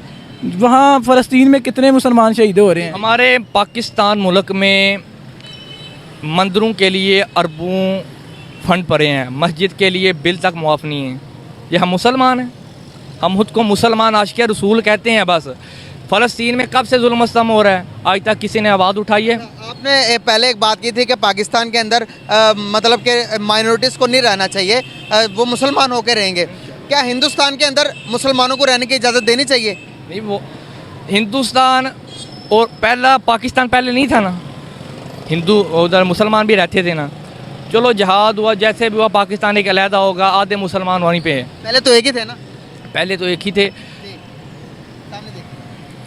चलें, अब देखें ना, अब यहाँ पर बात आई तो आप कह रहे हैं चलें। अब आप समझ रहे हैं मेरी बात करें, अगर वो ना थोड़ा सा जज्बाती हो गए, अगर वो इस पाकिस्तान में रहें, वो अक़लियत मान के रह सकते हैं, वो गुस्ताह रसूल मान के नहीं रह सकते। गुस्ताखे रसूल तो एक अलग टॉपिक चैप्टर है ना भाई, गुस्ताखी करना एक अलग चैप्टर है, एक रहने न रहने की एक बात अलग है। अब भाई ने कहा कि नॉन मुस्लिम नहीं रह सकते जब तक वो इस्लाम नहीं कबूल करते। नहीं रह सकते हैं। तो अगर देखें तो हिंदुस्तान के अंदर मस्जिदों की तादाद डे बाई डे बढ़ती जा रही है। वो भी तो कह सकते हैं कि भाई हमारा ये हिंदू स्टेट है, यहाँ पर मुसलमानों को रहने की कोई इजाज़त नहीं देते, तुम निकलो पाकिस्तान जाओ। लेकिन वो इंसानियत का मुजाहरा कर रहे हैं ना। कि जो सऊदी अरब की जो कैबिनेट है उसने ये अप्रूव किया है कि इंडिया और जो सऊदी अरब की इंटेलिजेंस एजेंसीज हैं उनके दरमियान एक कोऑपरेशन हुआ है दहशतगर्दी को काउंटर करने का, कॉम्बैट करने का। इंडिया रुपी को एक ग्लोबल करेंसी बनाने में लगा हुआ है आज की डेट में। ऐसे लग रहा है कि प्राइम मिनिस्टर मोदी जो है वो step by step Muslim world के करीब हो रहा है। एक तो वो सारी बात है फाइनेंशियली उनके इंटरेस्ट को देख रहे हैं। आपके पास एस्टेब्लिशमेंट भी नहीं है, फौज भी नहीं है, अदालतें भी नहीं है, किधर जाएंगे आप? जम्मू कश्मीर की बात करें तो उसके मुकाबले में हमारे कश्मीर, आजाद कश्मीर में 2% भी डेवलपमेंट नहीं है। क्या अभी झंडा इंडिया के झंडे लगा कर बोल रहे हैं हमें इंडिया के साथ जुड़ना है, क्योंकि उन्हें उन जिहादियों के साथ रहने की अब उनकी इच्छा ही नहीं है। आप देखेंगे आगे आगे जाकर नेपाल, बांग्लादेश के लोग भी बोलेंगे कि हमें इंडिया के साथ मिलना है। इंडिया में पैदा होने वाला बच्चा हम देखते हैं, वर्ल्ड बैंक जो पाकिस्तान को अक्सर खैरात देता है उसका CEO बनता है। हमारे अगर वज़ीर आज़म की बात करें वो भी भिखारी है, यहाँ पे पैदा होने वाला बच्चा भी भिखारी है। Indian army is getting a satellite worth 3000 crore, 3000 crore रुपए की भारतीय सेना को खुद की सैटेलाइट मिल रही है। नेवी एयरफोर्स के पास ऑलरेडी है अपनी, इंडियन आर्मी की डिमांड थी ये तो उनको एक सैटेलाइट मिल रही है, हाईली एडवांस सैटेलाइट। सॉल्यूशन एक ही है, अपनी इकोनॉमी को इतना स्ट्रांग कर दो, इकोनॉमी को भी और मिलिट्री को भी, कि कोई हमारी तरफ देखने की भी जरूरत ना करे। सारा दिन सोचता रहता हूं कि हम हैं कौन, हम क्या, हम ना अच्छे पाकिस्तानी हैं, ना अच्छे मुसलमान हैं, ना अच्छे बहन भाई हैं, ना अच्छे माँ बाप हैं। इतना चैलेंजिंग एनवायरनमेंट हो जाएगा कि एक तरफ I2U2 है, इजराइल, इंडिया, यूएई बैठे हुए हैं। हम अफगानिस्तान की बात करें, मैं हैरान रहेगी कि अफगानिस्तान की जो एक्सपोर्ट है 1.20 मिलियन डॉलर तक पहुंच चुकी है और पाकिस्तान को देख लें सर, वो कर्जे पे कर्जा ले रहे हैं। बलोचिस्तान अफगानिस्तान हमें क्रॉस कर रहा है।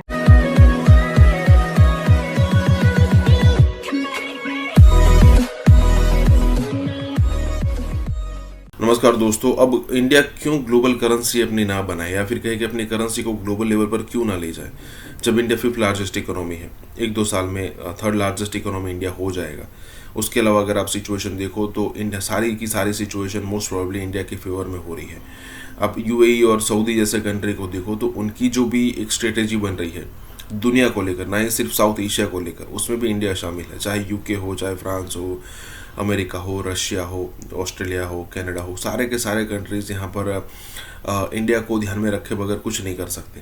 तो ऐसी चीज़ में हम क्यों पीछे रहे, जब हमारे पास मौका है अपनी करेंसी को ग्लोबल बनाने का। हम नहीं चाहते कि भी डॉलर जो है वो पूरी तरीके से गायब हो जाए। हम नहीं चाहते कि यूरो या फिर कहे कि पाउंड जो है वो पूरी तरीके से गायब हो जाए, लेकिन हमें भी अपनी जगह बनानी है। तो यहाँ पर यही बात हो रही है कि कैसे इंडिया ये सारी चीज़ें कर रहा है, और ऊपर से ये भी बात हो रही है कि भाई इंडिया अलग अलग ग्रुप्स में शामिल होकर अपनी जो इम्पोर्टेंस है, अपना पावर जो है वो दिखा रहा है। इसी के साथ ये वीडियो शुरू करते हैं। और हाँ दोस्तों, सुपर थैंक्स के जरिए हमें मदद। जी हेलो दोस्तों, मैं हूं कमर चीमा और दोस्तों जिस तरह कि आप देख रहे हैं मेरे साथ मौजूद हैं बैरिस्टर हामिद बशानी साहब। बैरिस्टर साहब, सबसे पहले तो आपके वक्त का बहुत शुक्रिया सर। आपका शुक्रिया जनाब, थैंक यू। बैरिस्टर साहब, आज 2 इम्पोर्टेंट इश्यूज़ पे बात करनी है आपसे। पहला जो इशू है वो तो है कि मैं देख रहा था कि जो सऊदी अरब की जो कैबिनेट है उसने ये अप्रूव किया है कि इंडिया और जो सऊदी अरब की इंटेलिजेंस एजेंसीज हैं उनके दरमियान एक कोऑपरेशन हुआ है दहशतगर्दी को काउंटर करने का, कॉम्बैट करने का और टेरर फाइनेंसी को कॉम्बैट करने का। और ये बेसिकली आप ये समझ लें कि ये रॉ और जो सऊदी किंगडम की जो इंटेलिजेंस एजेंसी है उसके दरमियान हुआ है। वैसे अब हमने इससे पहले भी थोड़ा सा बात की थी कि ऐसे लग रहा है कि प्राइम मिनिस्टर मोदी जो है वो step by step Muslim world के करीब हो रहा है। एक तो वो सारी बात है फाइनेंशियली उनके इंटरेस्ट को देख रहे हैं, कारोबार, बिजनेस और चीज़ें, तेल और इस तरह की चीज़ें। दूसरा ये उन स्ट्रेटेजिक इश्यूज़ के ऊपर और ये जो ग्लोबली इम्पोर्टेंस के इश्यूज़ हैं उनके ऊपर भी जो है वो करीब हो रहा है। आपको क्या लगता है भाई साहब, पाकिस्तान जिसने मुस्लिम वर्ल्ड को और पर्टिकुलरली सऊदी अरेबिया को इतना ज़्यादा जो है वो जेलसली गार्ड किया और प्रोटेक्ट किया कि उसको इंडिया की हवा न लगे, आप पाकिस्तान की पोजीशन को कैसे देखते हैं जब इंडिया और सऊदी अरब का जो इंटेलिजेंस एजेंसीज का cooperation on combating terrorism and terror financing है? जी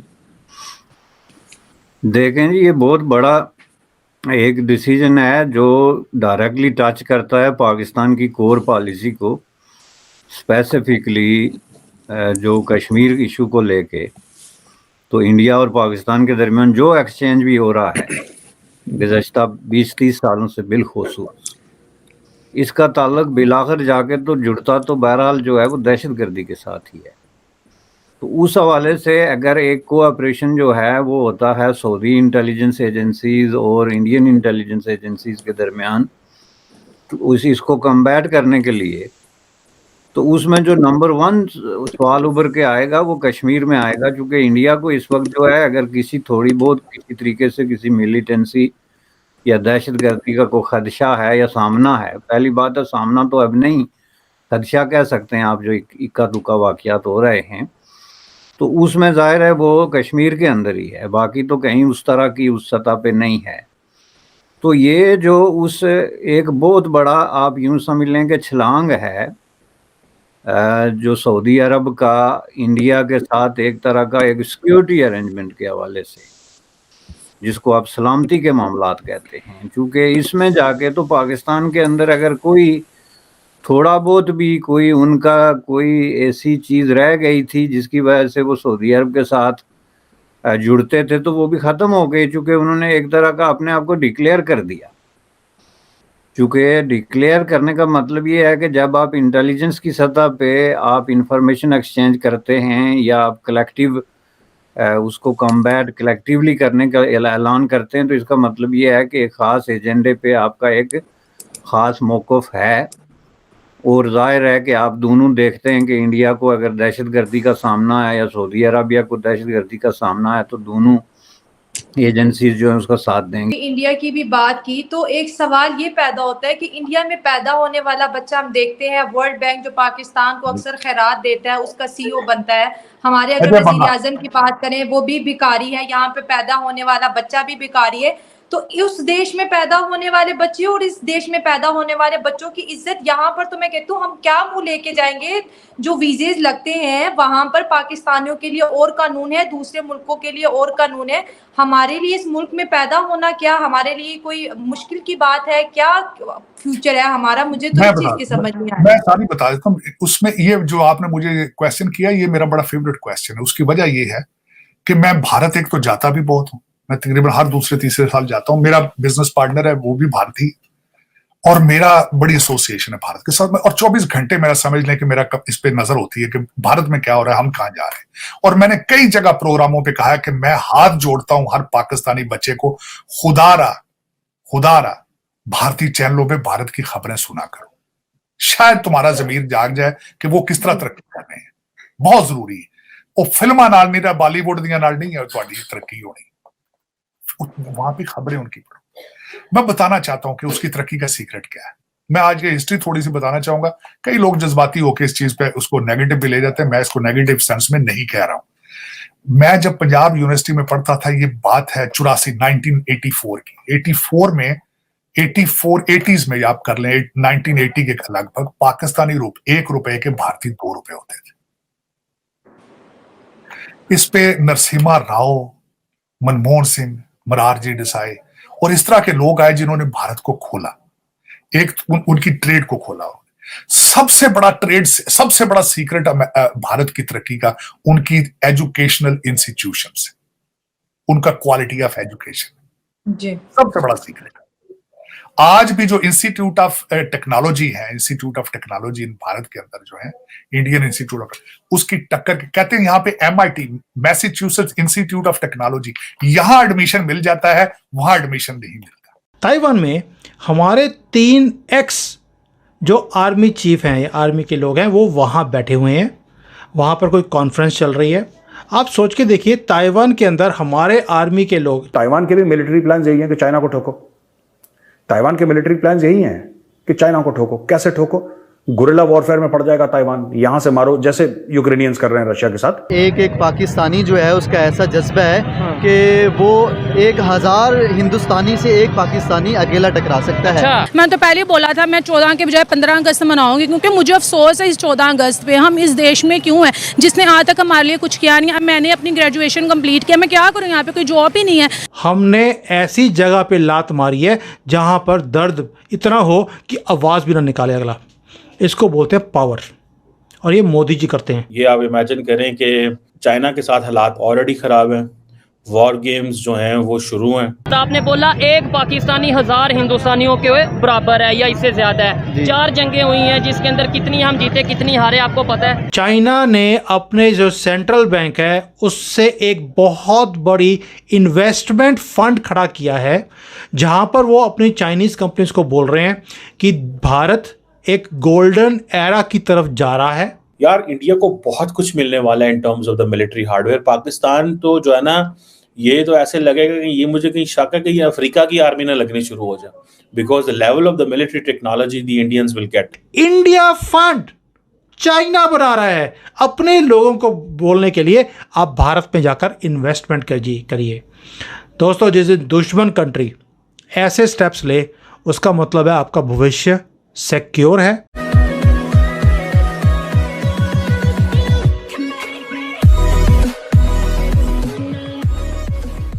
नमस्कार दोस्तों। अब एक चीज़ समझ में नहीं आती कि जब किसी पाकिस्तानी से पाकिस्तान के अंदर पूछा जाता है इंडिया के बारे में, और जब उसकी मूछें ना हो, दाढ़ी हो, और जब आपको लगे कि ये किसी मदरसे का स्टूडेंट होगा या फिर अपकमिंग मौलाना होगा, जब उसको जब पूछा जाता है ना, तब उसका एक सीधा जवाब होता है। क्योंकि आम पाकिस्तान की जनता थोड़ी भी रीजनेबल बात कर लेती है, 100 में से 2, 4, 5 तो ऐसे होंगे ही होंगे।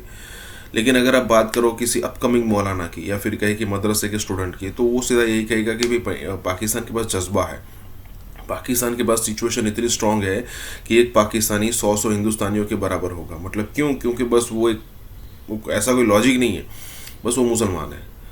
अब देखिए ऑन दी कैमरा तो कई सारे पाकिस्तानी ये कहते हैं कि भाई हमारे यहाँ माइनॉरिटी जीती है, अगर वो इस्लाम नहीं कबूल करना चाहते तो ठीक है, शांति से रह सकते हैं। लेकिन जैसे ही ऑफ द कैमरा होगा वो पूछेंगे कि नहीं हम उनको मुसलमान कर देंगे। मतलब 97% मुस्लिम है पाकिस्तान के अंदर, लेकिन वो 3% है उन्होंने झेले नहीं जाते उनसे।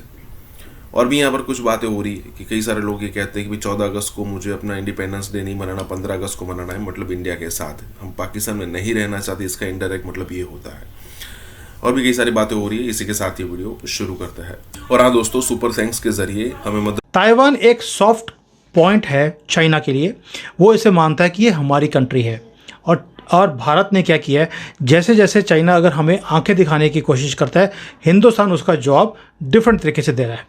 ताइवान में हमारे 3x जो आर्मी चीफ हैं, आर्मी के लोग हैं, वो वहाँ बैठे हुए हैं, वहाँ पर कोई कॉन्फ्रेंस चल रही है।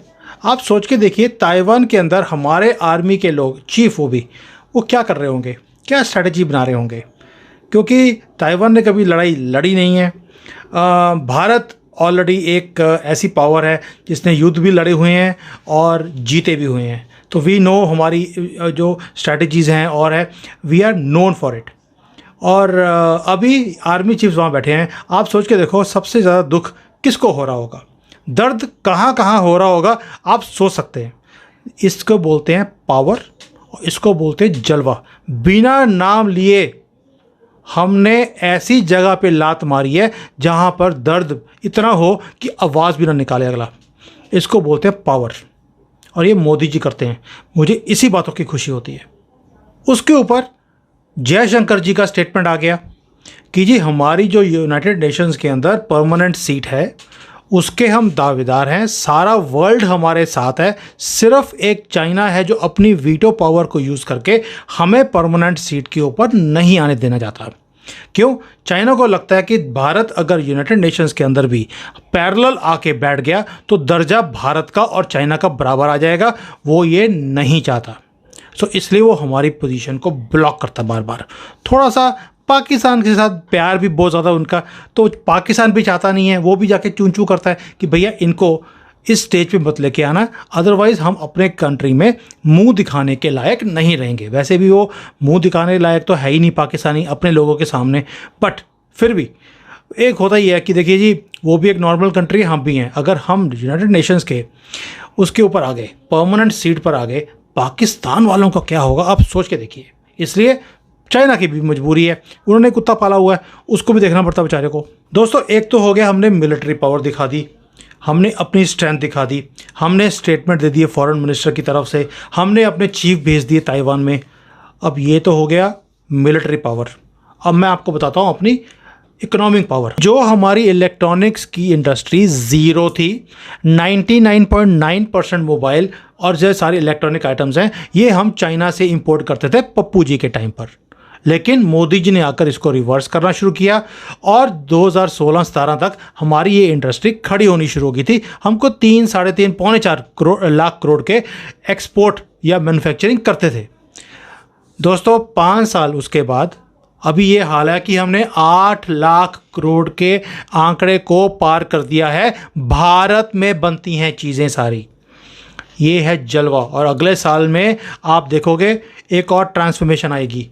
जैसे ही हमने इंपोर्ट्स को बंद किया कि भी चाइना के रास्ते विंडो और दरवाजे बंद, कोई भी इलेक्ट्रॉनिक चीज़ें वहाँ से नहीं आएंगी, उसके अगले दिन 44 कंपनीज ऐसी हैं जिन्होंने रजिस्टर कर दिया कि भाई हम भारत में ही पार्ट्स भी बनाएंगे और ये सारे इलेक्ट्रॉनिक्स की चीज़ें भी भारत में बनाएंगे, हमें इसके ऊपर रजिस्टर किया जाए। ये हो गया। अब जब इतना इंडस्ट्री आ रही होगी भारत में, चाइना के मुंह में पानी नहीं आएगा तो क्या होगा? क्यों? चाइना को एक ही चीज़ चाहिए, dragon is hungry for business. और चाइनीज़ गवर्नमेंट ने क्या किया है, इसका विरोध करने की बजाय या WTO में जाके बोलने की बजाय कि देखिए जी भारत हमारे साथ गलत कर रहा है, चाइना ने अपने जो सेंट्रल बैंक है उससे एक बहुत बड़ी इन्वेस्टमेंट फंड खड़ा किया है, जहां पर वो अपनी चाइनीज़ कंपनीज को बोल रहे हैं कि भारत एक गोल्डन एरा की तरफ जा रहा है, they are going for expansion, they are going for growth. और अगर चाइनीज़ कंपनीज को पैसे बनाने हैं उन्हें भारत में जाना पड़ेगा और वहाँ जाकर अपने यूनिट्स को लगाना पड़ेगा एक हिंदुस्तान के पार्टनर के साथ। और उसको लगाने के लिए, आपको शिफ्ट करने के लिए आपको मशीनरी लेके जानी है, आपको उसके लिए पैसे चाहिए। हम एक फंड बना रहे हैं, इंडिया फंड। चाइना बना रहा है। अपने लोगों को बोलने के लिए आप भारत में जाकर इन्वेस्टमेंट करिए। दोस्तों, जिस दिन दुश्मन कंट्री ऐसे स्टेप्स ले, उसका मतलब है आपका भविष्य सिक्योर है।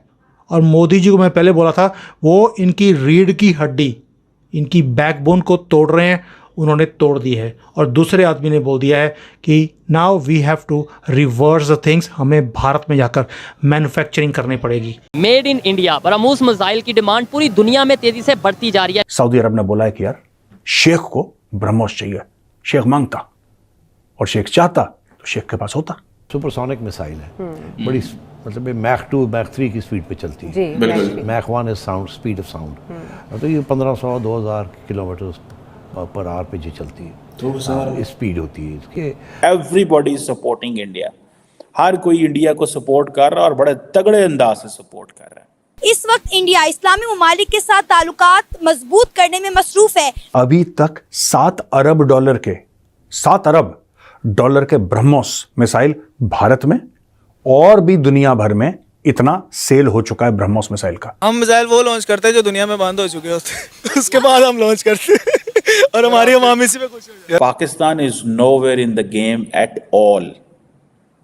हमें तो ये क्वेश्चन किया जा रहा है, पूछा जा रहा है कि आपके इलेक्शंस ठीक नहीं हुए, हमें बताएं कैसे इलेक्शन ठीक होंगे। इंडिया किस तरह मिसाइल पे मिसाइल लॉन्च कर रहा है, कभी जंगी बहरी बेड़े जो है वो बना रहा है, तो कभी डिफरेंट आईटी, साइंस और टेक्नोलॉजी की फील्ड्स में डेवलपमेंट कर रहा है। उन्होंने सोचे समझे ये किया है हमारे डिफेंसेस चेक करने के लिए।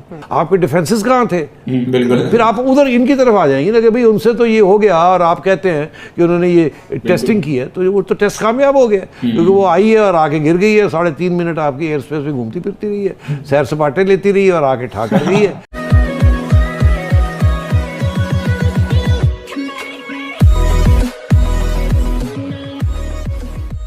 नमस्कार दोस्तों, आपने इंडिया की कई सारी मिसाइलों के बारे में सुना होगा, लेकिन ब्रह्मोस एक ऐसी मिसाइल है जो रशिया के साथ हमने डेवलप की और उसकी जो आप टेक्नोलॉजी कह लीजिए या फिर कहे कि उसकी एक्यूरेसी कह लीजिए, तो वो इतनी ज़बरदस्त है कि भाई उसके अलग अलग वेरिएंट्स हम बनाते ही जा रहे हैं। क्योंकि देखिए बेस में तो एक सेम टेक्नोलॉजी होती है, उसके ऊपर हम कई सारे चेंजेस करते हैं।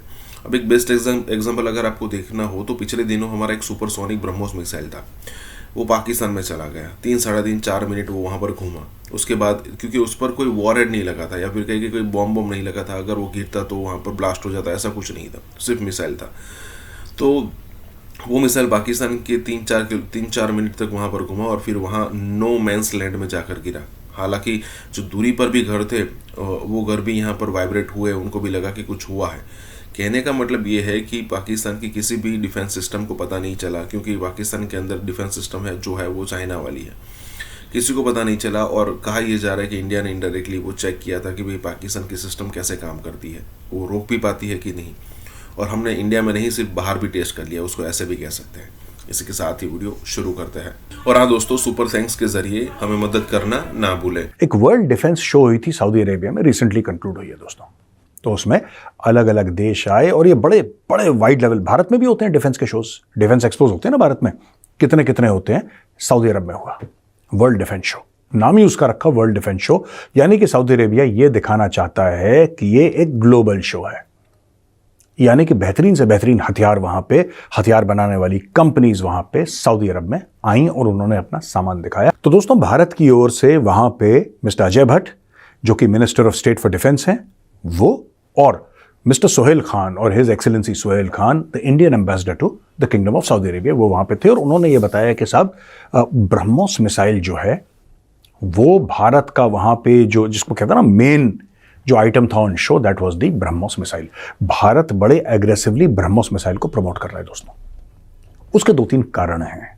सबसे पहला कारण ये है कि ब्रह्मोस मिसाइल का कोई काट नहीं है, कोई तोड़ नहीं है। दूसरी चीज, इसमें जो डेवलपमेंट हो रही है उससे क्या हुआ है कि ब्रह्मोस मिसाइल आप समुद्र से चला सकते हैं, आप जमीन से चला सकते हैं, आप हवाई जहाज से चला सकते हैं। अब इसका रेंज इंक्रीज करके 900 किलोमीटर तक जा सकता है। तो दोस्तों आप समझिए ज़रा कि ये चल क्या रहा है, पूरा मैटर क्या है और लोग क्यों इंटरेस्टेड हैं। पहली चीज़ ये है, top of the line technology है और भारत बड़ा कीन है। ये रूस और भारत का एक जिसको कहते हैं कोलैबोरेशन है, ब्रह्मोस, यानी कि ब्रह्मपुत्रा और मॉस्कोवा, ये दोनों नदी हैं। मॉस्कोवा नदी है रूस में और ब्रह्मपुत्रा भारत में है, असम में आप जानते हैं। इन दोनों के नाम से इन पहले वर्ड्स इनके लिए और ब्रह्मोस करके बनाया। दिल्ली में इनका, दिल्ली कैंट में इनका ऑफिस है दोस्तों। अब वहां पे ब्रह्मोस मिसाइल दिखाई गई, दुनिया भर के लोगों ने ब्रह्मोस देखी और ऐसा बोला जा रहा है कि सऊदी अरब ने बोला है कि यार शेख को चाहिए, शेख मांगता ब्रह्मोस। अब शेख मांगता तो शेख को मिलता, जाहिर सी बात है। ऐसा तो हो नहीं सकता कि शेख मांगे और शेख को ना मिले, तो शेख को मिलेगा। लेकिन दोस्तों क्यों चाहिए ब्रह्मोस मिसाइल सऊदी अरेबिया को? हमने फिलीपींस को दी, फिलीपींस बड़ा खुश है। थोड़ा सा डिले हो गया है उनका क्योंकि वहां पे बारिश बहुत हो रही है और जहां पे उसको एक्चुअली लगाना चाहते हैं वो बारिश खत्म होने के बाद ही वहां पे ब्रह्मोस मिसाइल लग सकती है। फिर एक बार लग गई, फिर बारिश हो बर्फ हो, उससे 2 रुपए का फर्क नहीं पड़ता। अब सऊदी अरब के दुनिया भर के दुश्मन है दोस्तों, दुनिया भर के दुश्मन है, राइट। और सऊदी अरब के ऊपर लोग हमला भी कर रहे हैं, खासतौर से यमन की ओर से सऊदी अरब को डेंजर है। वहां पे हुथीज हैं जो सऊदी अरब को पसंद नहीं करते, ईरान वाले सऊदी अरब को पसंद नहीं करते। चाइना ने चाहे इन दोनों के बीच में दोस्ती करवा दी हो, ईरान और सऊदी अरब के बीच में, चीन बीच में आ गया, राइट। लेकिन सऊदी अरब क्या चाहता है? सऊदी अरब एक ऐसा देश है जो अमेरिका का भी दोस्त है, जो चाइना का भी दोस्त है, जो भारत का भी दोस्त है, जो रूस का भी दोस्त है, जो अमेरिका का भी दोस्त है, वो सबका दोस्त है छोड़ के ईरान। और सऊदी अरब के भी नेशनल सिक्योरिटी थ्रेट्स हैं। धीरे धीरे क्या हुआ है कि सऊदी अरब और भारत के बीच संबंध जो हैं और मधुर होते चले गए हैं। हाल ही में स्मृति ईरानी जी थी वहां पे, आपने फोटोग्राफ्स देखी होंगी उनकी, मदीना के मस्जिद के बाहर वो खड़ी हैं और लोगों से मिल रही हैं, उनकी फोटोग्राफ्स बड़ी वायरल हुई वहां पे। तो यार ये सोचने वाली बात है कि वो गई क्यों वहां पे। शी ऑफ कोर्स वेंट कि इंडियन मुस्लिम्स को और कंफर्टेबल हो जब वो हज के लिए जाए, तो वो तो भारतीय मुसलमानों के बारे में बात करने गई। लेकिन एक और बड़ी बात हमें सोचनी पड़ेगी दोस्तों, ये जो ब्रह्मोस है, सिर्फ यहीं पे हम लोग रुक जाएंगे? हम तो आर्मेनिया को हमने पिनाका दिया है, तो क्या भारत और कौन कौन से ऐसे हथियार हैं? क्योंकि सऊदी अरब खुद कुछ नहीं बनाता, पर सऊदी अरब के पास पैसा बहुत है, तो सऊदी अरब कहता है खुद क्यों बनाना यार, पैसा देकर खरीद लेंगे। उनका माइंडसेट है, हमारा नहीं है, उनका माइंडसेट है। क्वाड है, ठीक है जी, वो 4 जो ममालिक का एक ग्रुप है, पर्टिकुलरली मैरीटाइम कोऑपरेशन के लिए बना। और शुरू में जब इंडियन ओशन सुनामी आया 2004 में, लेकिन आज ये एक जितने भी चारों की चारों आपको पता है एक वाइब्रेंट डेमोक्रेसीज हैं, वाइब्रेंट इकोनॉमीज़ हैं, ठीक है जनाब, हेल्थ में, इकोनॉमिक सिक्योरिटी में और बहुत सारी चीज़ों में। लेकिन उसके बाद फिर हालात नहीं हुए, लेकिन दोबारा 2021 में थोड़ी एक्टिव हुए और एक दूसरे के साथ। उसकी वजह यह कि चाइना असर्ट कर रहा था, पेंडेमिक आ चुकी थी, फिर इंडो पैसिफिक में चीज़ें बढ़ी, तो चारों मुल्कों की जो नेवीज़ हैं उन्होंने अपनी जिसे कहते हैं ना जॉइंट एक्सरसाइजेस करना शुरू कर दी। वर्चुअल क्वाड मीटिंग बाइडेन साहब ने 2021 में की, जिसका फ़ायदा नरेंद्र मोदी साहब अभी इलेक्शन से पहले 26 जनवरी को उठाना चाहते थे कि मैं क्वाड मीटिंग एक कर लूँ, तो उन्होंने कहा नहीं ऐसे करें, क्वाड मीटिंग इलेक्शन के बाद करें। सो मेरी अंडरस्टैंडिंग में प्रेसिडेंट बाइडेन जो हैं, ही मे कम इंडिया अगेन इन सितंबर अक्टूबर, अपने इलेक्शंस के बाद या अपने इलेक्शंस के से पहले he will come again in India, ठीक है ना जनाब। सो नरेंद्र मोदी बाइडेन साहब को लेके आके इलेक्शन में असरअंदाज करना चाहते थे कि प्राइम मिनिस्टर, अगर प्रेसिडेंट बाइडेन आते हैं, ग्लोबल लीडरशिप हमारे पास आती है, तो हम कहेंगे देखो जनाब नरेंद्र मोदी इतना ताकतवर है कि अमेरिकी सदर को 6 महीने में 2 दफ़ा इंडिया ले आया। कौन है जो कर सकता है? ये सिर्फ नरेंद्र मोदी कर सकता है। आई एम टॉकिंग, मैं क्योंकि इस साउथ एशियन कल्चर को जानते हैं, तो that's what I am talking, ठीक है ना जी, ये चीज़ें हैं।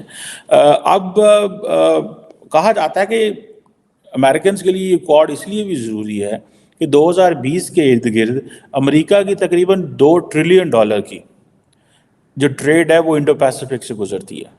टोटल कहा जाता है कि $5 ट्रिलियन की ट्रेड, मेरा ख्याल है इससे ज़्यादा गुजरती होगी, लेकिन $5 ट्रिलियन की ट्रेड यहाँ से गुजरती है। कहा जाता है कि तकरीबन 42% जो दुनिया की एक्सपोर्ट है और 32% दुनिया की जो इम्पोर्ट है वो यहाँ से गुजरती है। This is the United Nations report. So for them quad is very important, quad is very important. और ये जो डेवलपमेंट इन्होंने की है कि ये क्वाड बिल पास कर लो, ठीक है।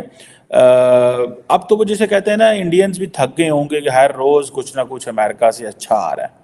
तो अब क्या है ऐसा जिसको हम पिच कर सकें, एक्सेसिवली पिच कर सकें, बड़े पैमाने पे पिच कर सकें, और हम ये कह सकें कि हमें क्या करना। All India institute of medical sciences AIIMS का वजूद और एम्स की अनाउंसमेंट बहुत बड़ी बात है। 1828 करोड़ इस प्रोजेक्ट में लगा हुआ है। ये ना दिल्ली एम्स से भी बहुत ही बड़ा हॉस्पिटल होने वाला है। अवंतीपुरा वो जगह है जो कभी बड़ी मशहूर हुआ करती थी टेररिज्म के लिहाज से, लेकिन अब जो है वहां पर एम्स बन रहा है। एम्स यानी कि all India institute of medical sciences. हिंदुओं के खिलाफ नफरत पहले आपके बजट का हिस्सा थी, आपको डरा के रखना कि हाँ हिंदुस्तान आ जाएगा, हिंदुस्तान खा जाएगा।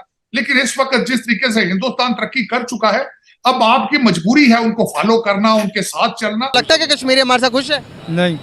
क्यों? ये अंकल तो कह रहे हैं बहुत खुश है। वो इस वजह से नहीं हो कि जिस वजह से वहाँ पे जुल्म हो रहा है ना, उस वजह से कहाँ से खुश होगा। हर बंदा चाहता है कि मेरे मुल्क में खुशहाली हो। मतलब मरना तो है ही, जहाद करके मर जाए। हाँ ना यार, जन्नत में तो जाना ही है। पाकिस्तान ये चाहता है कि अफगान तालिबान हमारे साथ एक डायलॉग करे।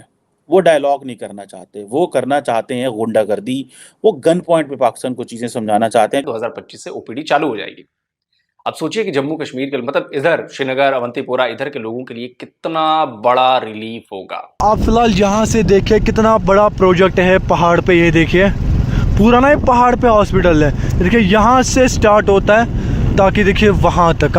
अगर अगले 1.5 साल तक इसी तरह से काम चलता रहा तो ये एम जो है अपनी दी हुई डेडलाइन, जो गवर्नमेंट ने डेडलाइन इसके लिए दी है, उस डेडलाइन तक ये प्रोजेक्ट जो है तैयार हो जाएगा।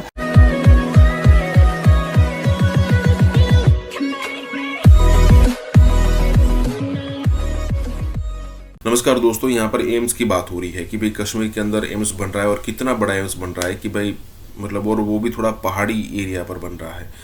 अब देखिए मुझे ऐसा लगता है कि प्रधानमंत्री मोदी का यही एक सपना है कि, या फिर कहे कि उनका एक गोल है, ऑब्जेक्टिव है। सपना तो नहीं कह सकते क्योंकि इतनी भी बड़ी बात नहीं है, लेकिन एक ऑब्जेक्टिव है कि भाई इंडिया के जितने भी राज्य हैं सारे के सारे राज्य में एक एक एम्स हो।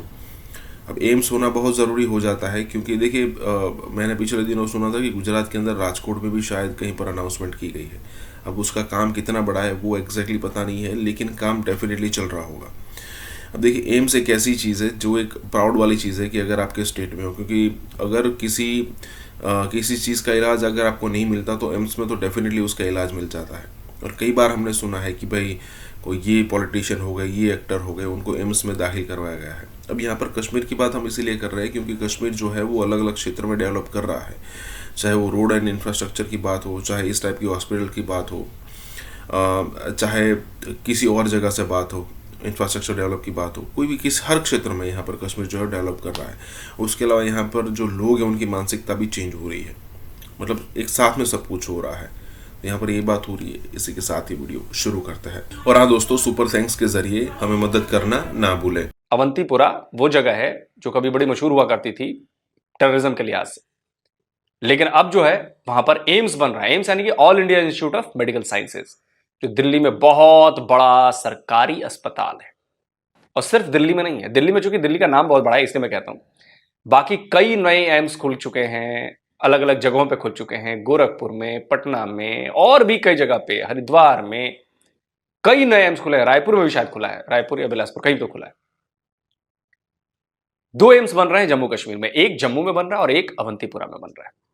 तो अवंतीपुरा का ये अपडेट लेकर आए हैं और मुझे लगता है कि पड़ोसियों की फिर से ड्रीमर ब्लॉग वाले भाई जो हैं वो जलाने वाले हैं। श्रीनगर, अवंतीपुरा, इधर के लोगों के लिए कितना बड़ा रिलीफ होगा क्योंकि वर्ल्ड क्लास फैसिलिटी है। और सिर्फ देखिए एम्स जो है वो सिर्फ अस्पताल नहीं है, ये बात बहुत गौर करने वाली है जो मैं बात मैं आपको बता रहा हूं। आप कह रहे हैं कि 57 बिल्डिंग्स बन रही हैं और ये है वो है, तो एम्स सिर्फ अस्पताल नहीं है, एम्स मेडिकल कॉलेज है। कॉलेज का मतलब है कि वहां पर डॉक्टरी की पढ़ाई होगी, अलग अलग ब्रांचेस हैं, अलग अलग डिपार्टमेंट्स होंगे, तो उनके लिए पूरा रहने के लिए बनाया जाएगा, उनके लिए हॉस्टल्स बनेंगे जहां पर स्टूडेंट्स रहेंगे। उसमें बॉयज हॉस्टल्स होंगे, गर्ल्स हॉस्टल्स होंगे, उनमें फिर जो टीचर्स होंगे, प्रोफेसर्स होंगे, असिस्टेंट प्रोफेसर्स होंगे, उनकी फैमिलीज के रहने के लिए क्वार्टर्स बनेंगे। आप समझिए कि छोटी मोटी चीज नहीं है कि सिर्फ अस्पताल बना दिया, इलाज कर दिया, चल गया। ये पूरा एक इकोसिस्टम होता है मेडिकल कॉलेज का। तो AIIMS medical college and hospital होगा। तो इसीलिए आपको इतना बड़ा प्रोजेक्ट दिख रहा है, इसीलिए इतना ज्यादा पैसे इसमें खर्च हो रहा है, 1828 करोड़ रुपए। पाकिस्तानी में कितने हो जाएंगे? 4 गुना कर दीजिए इससे, तो 8,000 करोड़, मतलब 7,500 करोड़ के आसपास इस पर खर्च हो रहे हैं पाकिस्तानी रुपए में। और जैसा कि मैंने आपको बताया था कि ठीक ऐसा ही जम्मू में भी बन रहा है, तो उसकी कंस्ट्रक्शन काफी ज्यादा हो चुकी है। और मुझे लगता है कि शायद वो बहुत आने वाले, ये 2024 में, तो मुझे लगता है कि 23 में, चाहे 24 में वो भी शायद शुरू हो जाए। ये 25 में शुरू होगा और ये 24 में शुरू हो जाए, शायद, कह नहीं सकते, क्योंकि वो डिपेंड करता है कि भाई कैसे काम हो रहा है, क्या चल रहा है। तीसरी जो चीज इसमें है, इसमें जो लोग काम कर रहे हैं, इसमें कश्मीरियों को भी काम मिला हुआ है। जो लेबर हैं, वहां के जो लोकल कॉन्ट्रैक्टर्स हैं, ठेकेदार हैं, बालू है, गिट्टी है, रॉड्स हैं, सरिया है, ये वहां के जो लोकल कॉन्ट्रैक्टर्स हैं, लोकल जो लेबर है, वो भी आके काम कर रहे हैं। तो रोजगार भी मिल रहा है, प्रोजेक्ट भी बन रहा है, सड़कें बन रही हैं। आपने देखा सड़कें बन रही हैं वहां तक जाने के लिए, और चौड़ी सड़क बन रही है। तो यही तो डेवलपमेंट है भाई। अच्छा इलाज हो, अच्छा स्कूल हो, अच्छी पढ़ाई हो, अच्छी नौकरी हो, ये हर किसी को चाहिए। एम्स का जो काम है बड़ी ही तेज़ी के साथ चल रहा है, तो ये बड़ी अच्छी खबर आ गई। उसके बाद ये बताया जा रहा है कि ये काम जो है एक वक्त जो है बहुत ही स्लो पड़ गया था। उसके रीज़न्स भी बताए गए हैं कि क्यों ये इतना स्लो काम चल रहा था। तो इसके कुछ रीज़न्स बताए गए हैं। सबसे पहले जो 370 आर्टिकल का जो इशू हुआ था कश्मीर में, तो सबसे पहले वो रीज़न बताया गया है। तो उसके बाद जो है कोविड-19 को, तो रोड कंस्ट्रक्शन, जो कंस्ट्रक्शन मटेरियल के लिए यहाँ पे रोड बनाई जानी थी, तो उस रोड का भी एक मसला था उसके लैंड को लेकर, तो वो भी एक इशू था। तो उसकी वजह से भी जो है काम स्लो पड़ गया था। तो कुछ और रीज़न्स भी बताए गए हैं, जैसा नियर बाई जो आर्मी बेस है अवंतीपोरा में, एम्स के साथ ही है। आज तक मैंने ये बात नहीं बताई है, लेकिन यहाँ न्यूज़पेपर में आ गई है, तो मैं आज बता रहा हूँ। एम्स के साथ ही है वहाँ पे एक आर्मी बेस, तो उसके साथ भी कुछ वहाँ पे लैंड डिस्प्यूट था, तो वो भी रिज़ॉल्व किया गया। तो और एक रीज़न ये बताया गया है कि विंटर्स भी एक रीज़न बन जाते हैं। जब यहाँ पे विंटर्स होते हैं तो स्नोफॉल और बहुत ही सर्दी की वजह से यहाँ पे कंस्ट्रक्शन का काम होता ही नहीं है, तो वो चल नहीं पाता है। तो इसी वजह से एम्स का काम भी जो है सर्दियों में या विंटर्स में रुक जाता है। वो भी इसको एक फैक्टर बताया गया है कि जो स्पीड होनी चाहिए थी एम्स के कंस्ट्रक्शन के लिए, वो नहीं हो पाई। ये बताया जा रहा है कि पिछले 1.5 साल से जो है ये काम बड़ी ही तेज़ी के साथ चल रहा है। तो ये भी बताया जाता है कि अगर अगले 1.5 साल तक इसी तरह से काम चलता रहा, तो ये एम जो है अपनी दी हुई डेडलाइन, जो गवर्नमेंट ने डेडलाइन इसके लिए दी है, उस डेडलाइन तक ये प्रोजेक्ट जो है तैयार हो जाएगा। मैं अपने कश्मीरों भाइयों को कहना चाहता हूँ, सारे मुसलमानों के कि हम लोग नारा लगाते हैं ना, कश्मीर बनेगा पाकिस्तान। मैं कहता हूँ कि जहाद होना चाहिए, जहाद हमारे ऊपर फर्ज हो चुका है। अच्छा, जहाद करेंगे? हाँ, मैं आज जहाद करेंगे। यार हमारा वजीर आजम हमको बोले इनसे जंग लड़नी है, मैं वजीर आजम हूँ ना, मैं आज जंग छेड़ दूँ। अच्छा, अब मुझे एक बात बताएं, जंगे लड़ना किसी भी चीज़ का सोल्यूशन है? तो यार तक 4 जंगें लड़ ली हिंदुस्तान से, कुछ हासिल किया हमने? हासिल तो कुछ भी नहीं हुआ, लेकिन हमारे आप मजीद जंग करके क्या करेंगे? मजीद भिखारी तो हमें बना दिया गया है। इसी वजह से जंगें लड़ने के यही सोच तो बदलनी है। जंग लड़ने के बजाय एजुकेशन हासिल करने के बारे में सोचो भाई। जहादुल बिन नफस करो, सबसे पहले अपने आप के साथ जहाद करो, इल्म हासिल करो। आज अगर जंग करोगे, हिंदुस्तान IT में नंबर 1 है, उनके पास पैसा इतना ज़्यादा है, उनके पास टेक्नोलॉजी में इतने ज़्यादा वो। यार हमारे जो वजीर आजम है, देखो वजीर आजम होना चाहिए खुददार। एक जर्नल सी बात मैं आपको बताऊँ, मैं एक इंसान हूँ, मुसलमान हूँ। हमारा जो वजीर आजम होता है, जैसे कि इमरान खान, उसने एक शऊर दिया है। किस वजह से? उसने हमें दीन की बातें बताई हैं जो हम, और हमारे, मैं नवाज शरीफ साहब को बुरा भला नहीं बोलता, वो अच्छे इंसान है, बहुत अच्छे हैं, लेकिन उनको चाहिए जैसा हमारी नई जर्नरेशन है, नए लड़के, उनको। आपने कहा जहाद करनी है, जहाद के बाद पे आ जाते हैं। आपको पता है यही माइंडसेट की वजह से दुनिया में क्या कहती है? क्या? दुनिया में टेररिस्ट कहती है, दहशतगर्द कौम कहती है। अच्छा, तो हमें सबसे पहले एजुकेशन हासिल करने की ज़रूरत है। जहाद, सबसे बड़ा जहाद दुनिया का कौन सा पता है? अपने आप के साथ, अपने नफ्स के साथ जहाद है। जब आपने अपने नफ्स के साथ जहाद कर ली तो आपने पूरी दुनिया फतह कर ली। कैसे? एजुकेशन आपके पास दुनिया का अच्छा होगा। About the products that are made in Russia, our friends in India, the Prime Minister Modi. PM Modi की इज्जत है, उनके ह्यूमैनिटी का काम, वो इंडिया को जितना ऊपर लेके गए हैं और जो वो किसी से ढका छुपा नहीं है, उसमें तो हम रेगुलरली बात करते हैं। Prime Minister Modi is a good friend of Russia as well.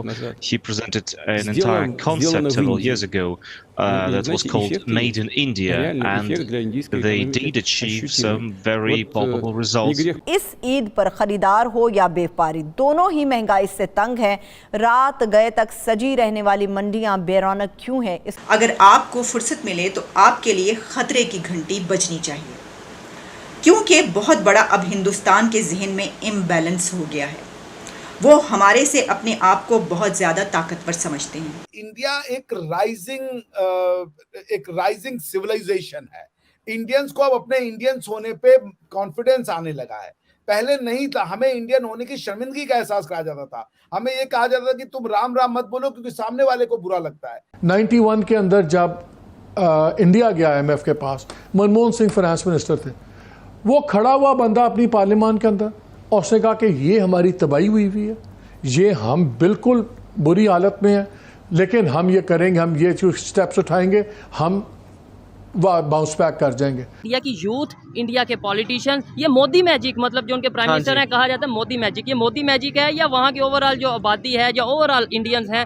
और हमारा मुकाबला ही माशाल्लाह से इंडिया से ही है, और बाकी दुनिया के मुकाबले जो हैं हमारे, ये एक हमारा हुकूमत जो है वो क्रेडिट ले सकती है कि हमने उन्हें 10 दर्जे जो है ना मात दी है भारत को। भारत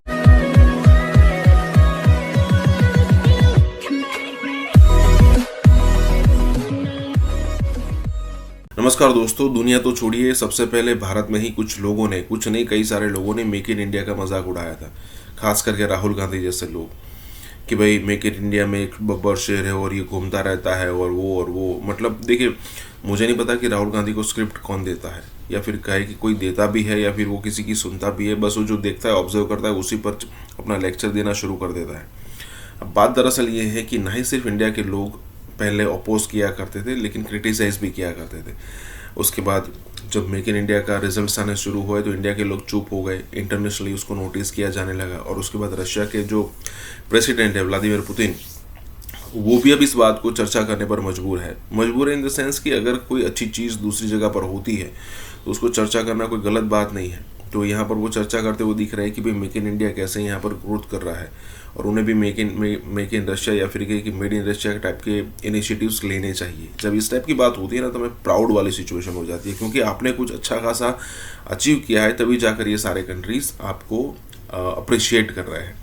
इसी के साथ ही वीडियो शुरू करते हैं। और हाँ दोस्तों, सुपर थैंक्स के जरिए हमें मदद करना ना भूलें। जैसे डॉक्टर जयशंकर कह रहे हैं, आप हमने भी बात की कि जी ये नहीं हो सकता कि दिन में जो है वो हम ट्रेड करें और रात में जो है वो टेरर हो रहा हो, और इस तरह से रिलेशंस नहीं बनेंगे। लेकिन सर क्रिकेट खेलने को तैयार है सर, एशिया कप में भी खेल रहे हैं और वर्ल्ड कप में भी खेल रहे हैं सर। वो भी तो दिन और रात, खैर दोनों टाइम ही होता है क्रिकेट। तो आपको पता है लाइटें शटर लगा के बड़ा जबरदस्त स्टेडियम बनाया है मोदी जी के नाम का, तो या नाम चेंज किया गया है उसमें। हमें बताया जा रहा है 2 दिन से कि जी उसमें 1.5 लाख लोग बैठ सकते हैं। तो सर अगर आप क्रिकेट खेल सकते हैं दिन में भी और रात में भी, तो सर फिर ट्रेड के वक्त क्यों डॉक्टर जयशंकर इस तरह की अजीब अजीब बातें कर रहे हैं? नहीं, मैं आपसे थोड़ा सा डिसएग्री करूंगा। हम क्रिकेट नहीं खेल रहे, हम टूर्नामेंट खेल रहे हैं ICC स्पॉन्सर्ड। ऐसे तो बिलावल भुट्टो साहब गोवा आए थे अभी, तो उनसे तो बातचीत हुई थी, हाथ मिलाया गया था, नमस्कारी हुई थी, सब कुछ हुआ था, दुआ सलाम हुआ था। लेकिन वो हमने बातचीत थोड़े की थी कि हम आपसे बात करने को तैयार हैं। अब वो SCO का मंच था, आप SCO में, बिलावल भुट्टो साहब ने भी कहा कि हम तो SCO में गए थे, हम इंडिया में नहीं गए थे। उसी तरीके से ये ICC का टूर्नामेंट है, इसमें हमारी मजबूरी है, हम कोई बायलैटरल क्रिकेट तो खेल नहीं रहे हैं। सर एशिया कप भी खेल रहे हैं, एशिया कप भी खेल रहे हैं, वो भी ICC का टूर्नामेंट है, दोनों ICC के टूर्नामेंट है। एशिया कप भी ICC ही कराता है, लेकिन कोई हमने बायलैटरल सीरीज तो नहीं करवाई, जैसे अल खलीफा कप करा दे हम, या अल हिलाली बैंक कप करवा देते हैं, ऐसा कुछ तो नहीं हो रहा है ना। देखिए अभी ना, मैं एक जगह और था, किसी ने मुझसे पूछा कि क्या आप जैसे पाकिस्तान के लिए अच्छी बातें करते हैं या थोड़ी सी ठंडी बातें करते हैं, क्या भारत के लोग भी पाकिस्तान से दोस्ती के इच्छुक हैं? क्या पाकिस्तान, भारत के लोग चाहते हैं कि पाकिस्तान से दोस्ती हो? तो मैंने उनसे एक ही प्रश्न कहा था, वही मैं आपको भी कहूंगा जो आप कह रही हैं जयशंकर जी की बात। यदि पाकिस्तान आरजू काजमी जी हैं, फकर यूसुफजई साहब हैं, शोएब चौधरी जैसे बच्चे हैं, ये जो और ये मैं इनके शो में करता हूँ, मैं भी उनके साथ था, डॉक्टर हुड बॉय साहब के साथ, रिभा जी के उसमें, ये जो ये आप जैसे लोग हैं, तो हम तो एक हैं, हम तो आपसे दोस्ती के ख्वाहिशमंद नहीं है, बल्कि हम तो चाहते यही हमारी वो। लेकिन यदि पाकिस्तान हाफिज सईद है, लखीउर जमान लखवी है, उससे तो दोस्ती नहीं हो सकती ना। हम किससे दोस्ती करें? हम आरजू जी के गले लगना चाहते हैं, लेकिन क्या हमें लखवी के गले लगा रहे हैं? लेकिन सर देखिए, वो पाकिस्तान की स्टेट तो नहीं है ना, वो बस प्रेसिडेंट, प्राइम मिनिस्टर या आर्मी चीफ तो नहीं है ना हाफिज सईद या मसूद अजहर, वो मुल्क तो नहीं चला रहे। नहीं, बिल्कुल चला रहे हैं। पाकिस्तान की स्टेट का 1 इंच ऐसा नहीं होना चाहिए जिस इंच पे पाकिस्तान की मर्जी के बिना कुछ हो जाए।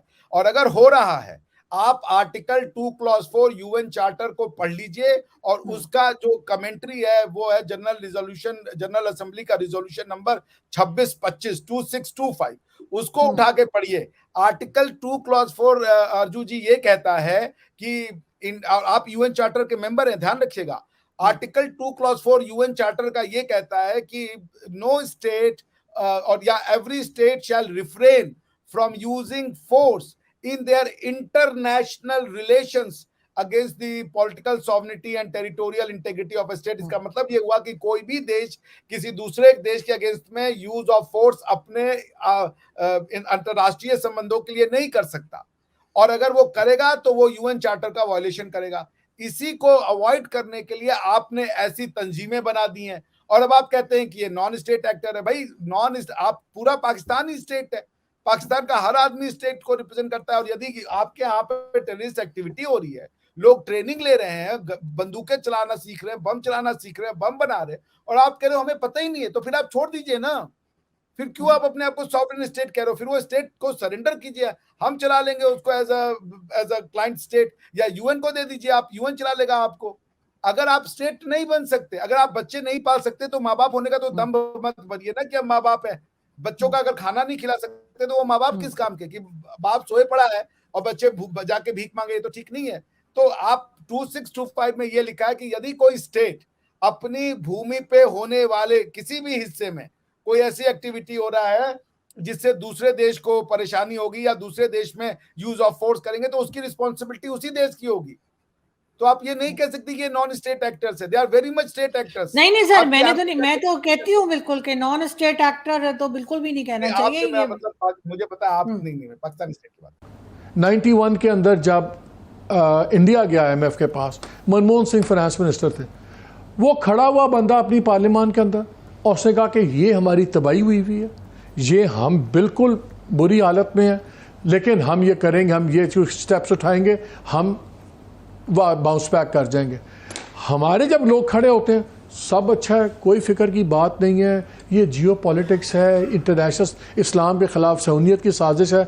यार सच बोलें लोगों से, लोग आपकी बात पे एतबार करके लाइफस्टाइल बदलेंगे, कुर्बानी देने पे तैयार होंगे। एक तरफ आप मेरा टैक्स बढ़ा रहे हैं, एक तरफ आप फर्टिलाइज़र पे डैप के ऊपर आप जनाब चाह रहे हैं 5% और साथ उसी बिल के अंदर आप पास करवा रहे हैं कि नहीं यार पार्लियामेंटेरियन जो है ना, ये चेयरमैन वगैरह 1200 से 1600 की गाड़ी लेने दो, 1200 की बनती नहीं है तो सारी 1600 की गाड़ी ले लो। लोगों को कहते हो भूखे मर रहे हो तुम जनाब, ये करो, ये अपने खर्चे काम करो, और उस बिल में साथ क्या पास हो रहा है। अगर आपने ड्राइवर, अब आपको मिल जाएगा, आपने इस्लामाबाद से बाहर सारी सरकारी गाड़ी लेनी है तो आप ड्राइवर ले जाएं साथ।